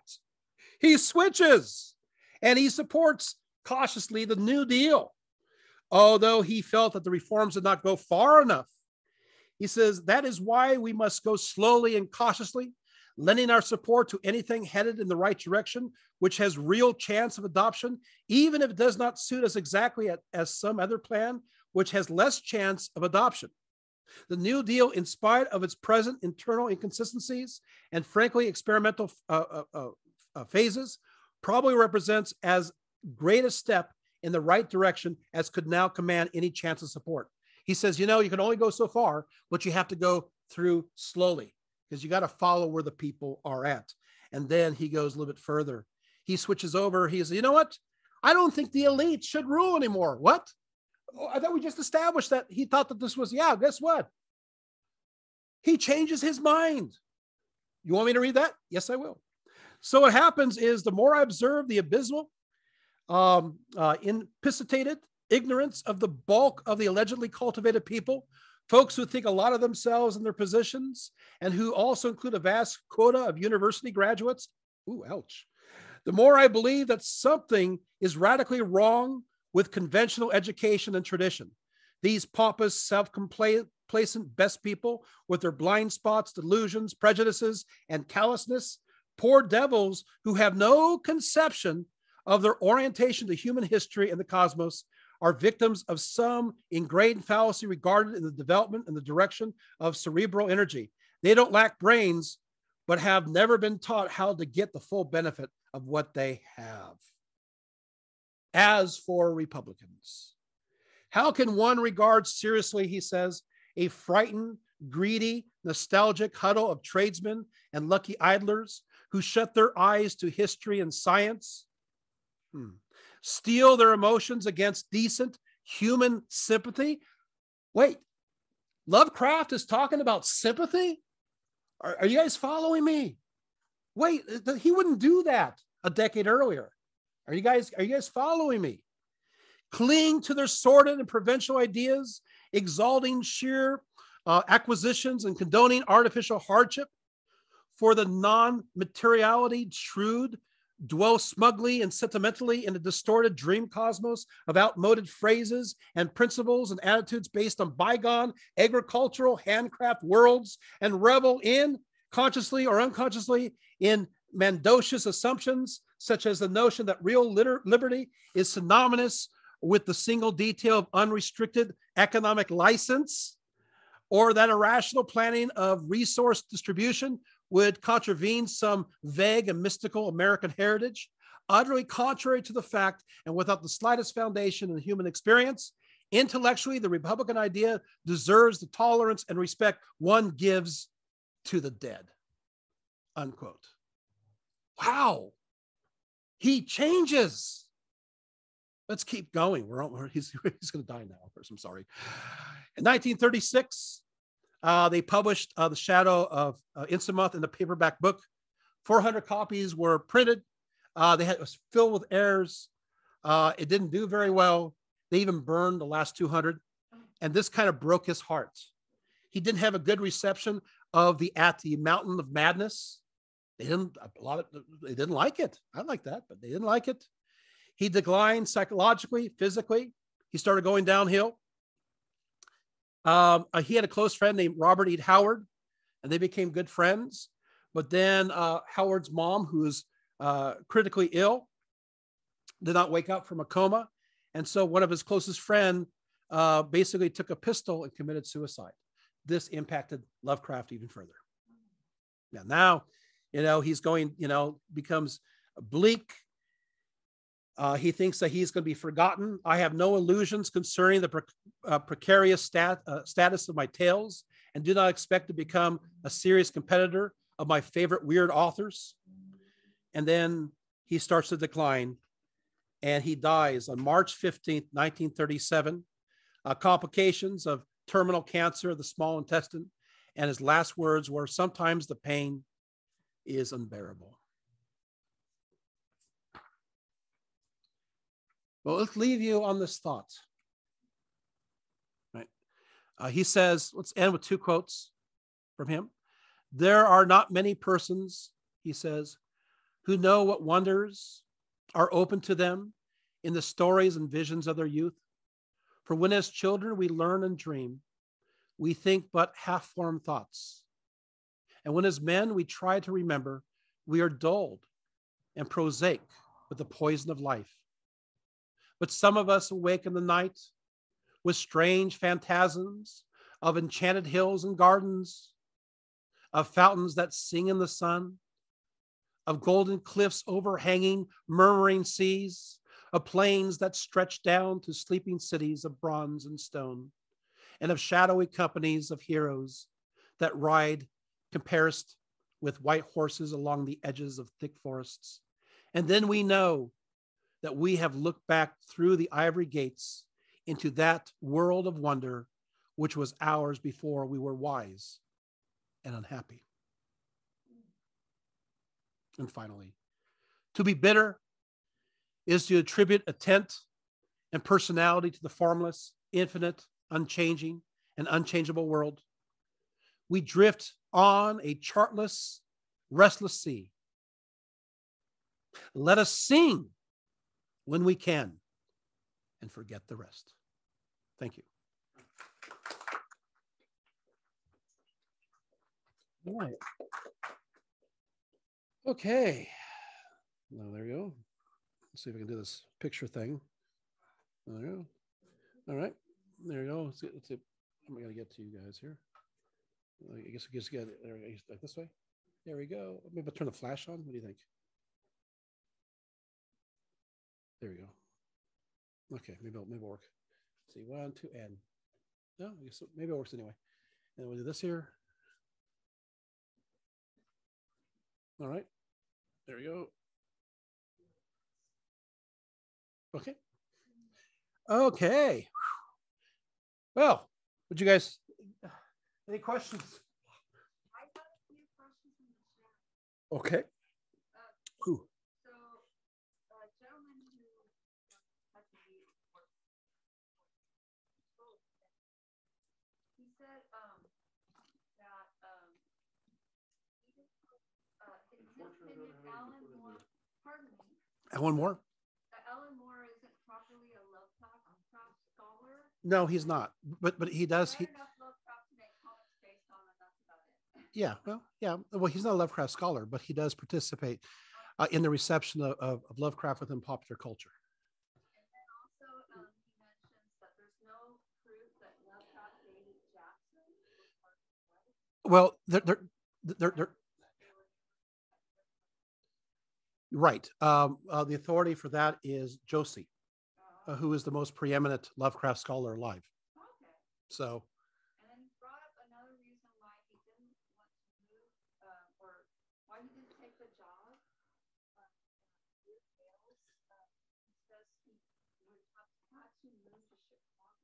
Right. Yeah, he didn't want to move to Chicago. Right. And we want to stay where he's at. Yeah. Yeah. Well, two reasons. Number one, Chicago was out in the Midwest, and Lovecraft did not want to leave his beloved New England. Right. Yeah. Well, and the problem with the problem with Lovecraft is that he is resistant to change no matter what. Exactly. So he fights tooth and nail.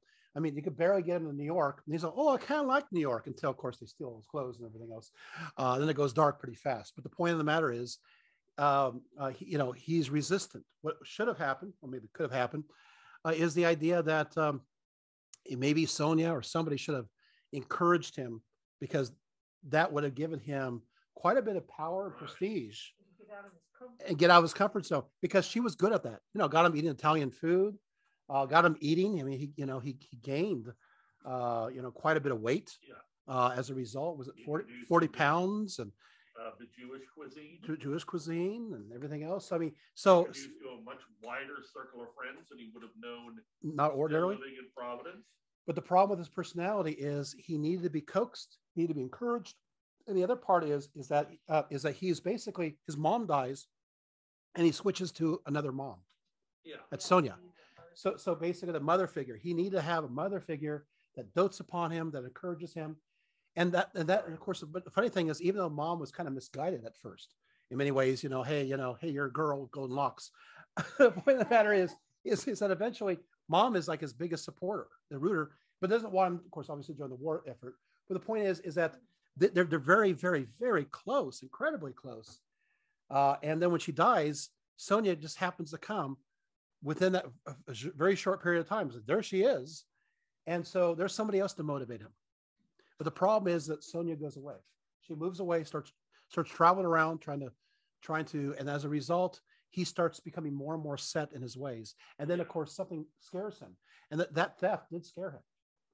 He was also nervous living on also at one point when he's on the ground floor. He was very nervous about living there, and he just kept going from one place to the next that were bad in New York, and then eventually a little better towards the end, but then Brooklyn Heights, I guess. Well, and then after that, it's like I'm back home. So he went back to his nest. But the thing is that it would have been good for his career. It would have been good for his publications to have a direct hand in this periodical. But again, I think we understand now through this talk his personality, do we not? Right? I mean, we do. We have a fair idea based upon his own words.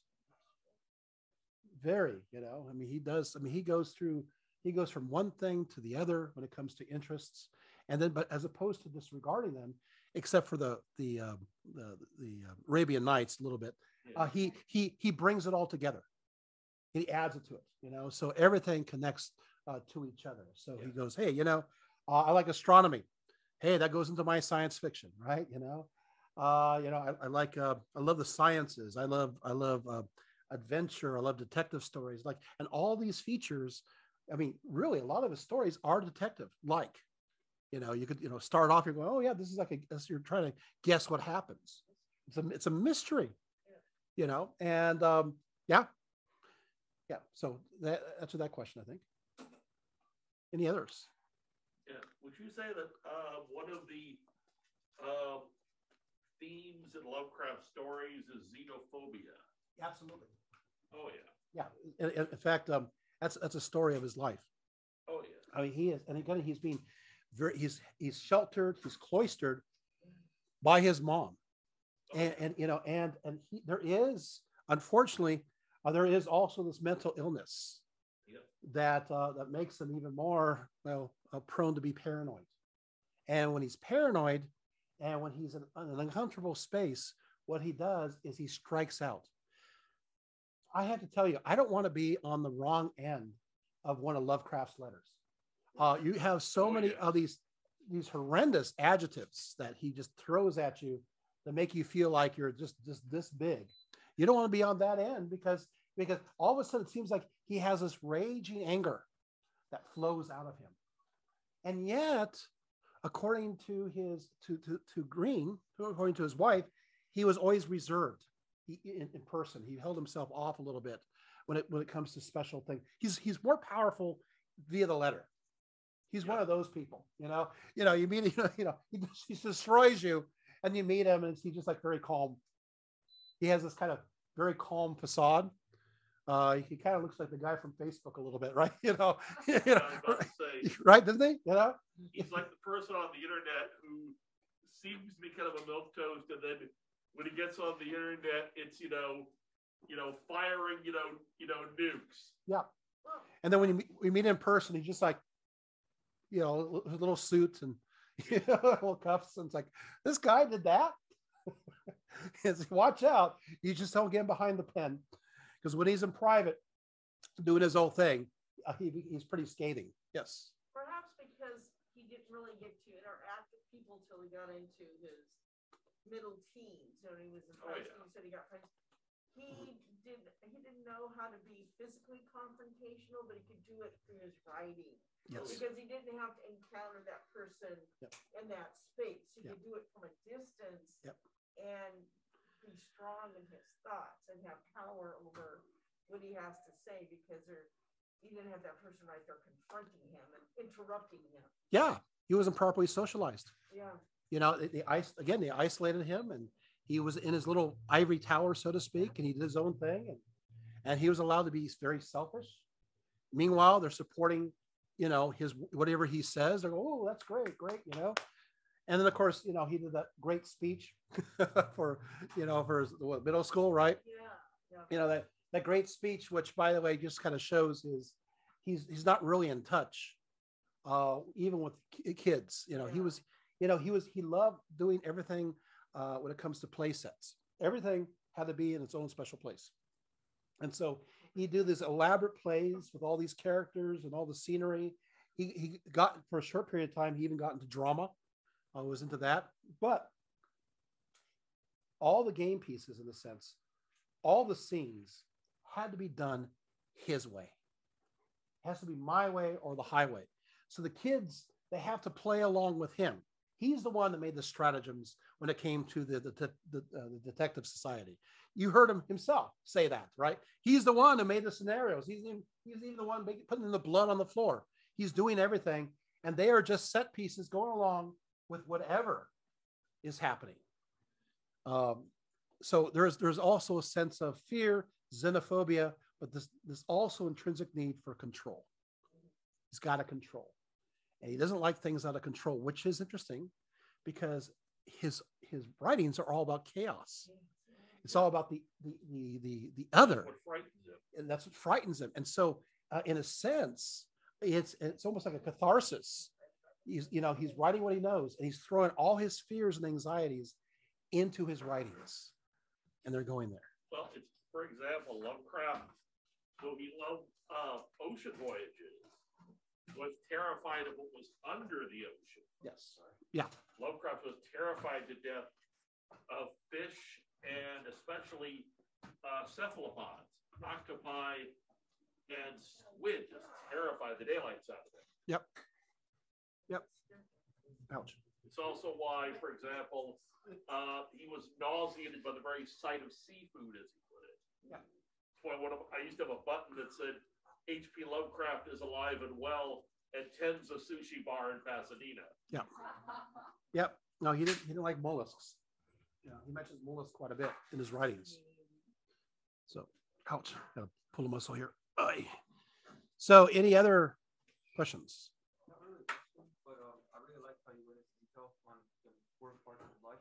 And it's really funny too how you mentioned that they had a theft, and because in one of his letters, I'm not really sure who he wrote to, but he did mention that they stole his favorite coat. Yep. And he was really mad about his pet. Yeah, and, the very first coat. Yeah. That they got together. And another thing was that I like how you mentioned that he got another mother as soon as his mother passed away because she was 7 years older than him. Yep. And as well as another thing, Yep. You mentioned that when you said I was a little girl when he was a child. Yeah. His mom would actually dress him up in dresses. Yeah. Right. Normal at the time. Yeah. During that time, and as well as. But he fought against it. You know, suddenly he's like, no, I'm not doing this. And another thing that was kind of weird that I remember reading was that when he was a little older, his mom would dress him in his father's clothes, and it was some sort of weird thing, but it could also be that they were just poor. You know. Yeah. Yeah, absolutely. And I thought that what I would do in this talk is I would focus in on his childhood, because I think oftentimes we look at Lovecraft and we focus in on him in the middle of life, or we go the other way. And I think if you learn about his childhood, he makes a lot more sense. You know, you see, you know, all these ideas really are Lovecraftian ideas are all the way back during the time of his childhood. You know, he's 6, 7, 8, 9 years of age. He's already developing much of who he's going to be, but just magnified on an adult level. So, yeah. Good. Oh, I actually I want to get you in the picture. I didn't get everybody. Sorry. There we go. Okay. Let's see. There you go. On to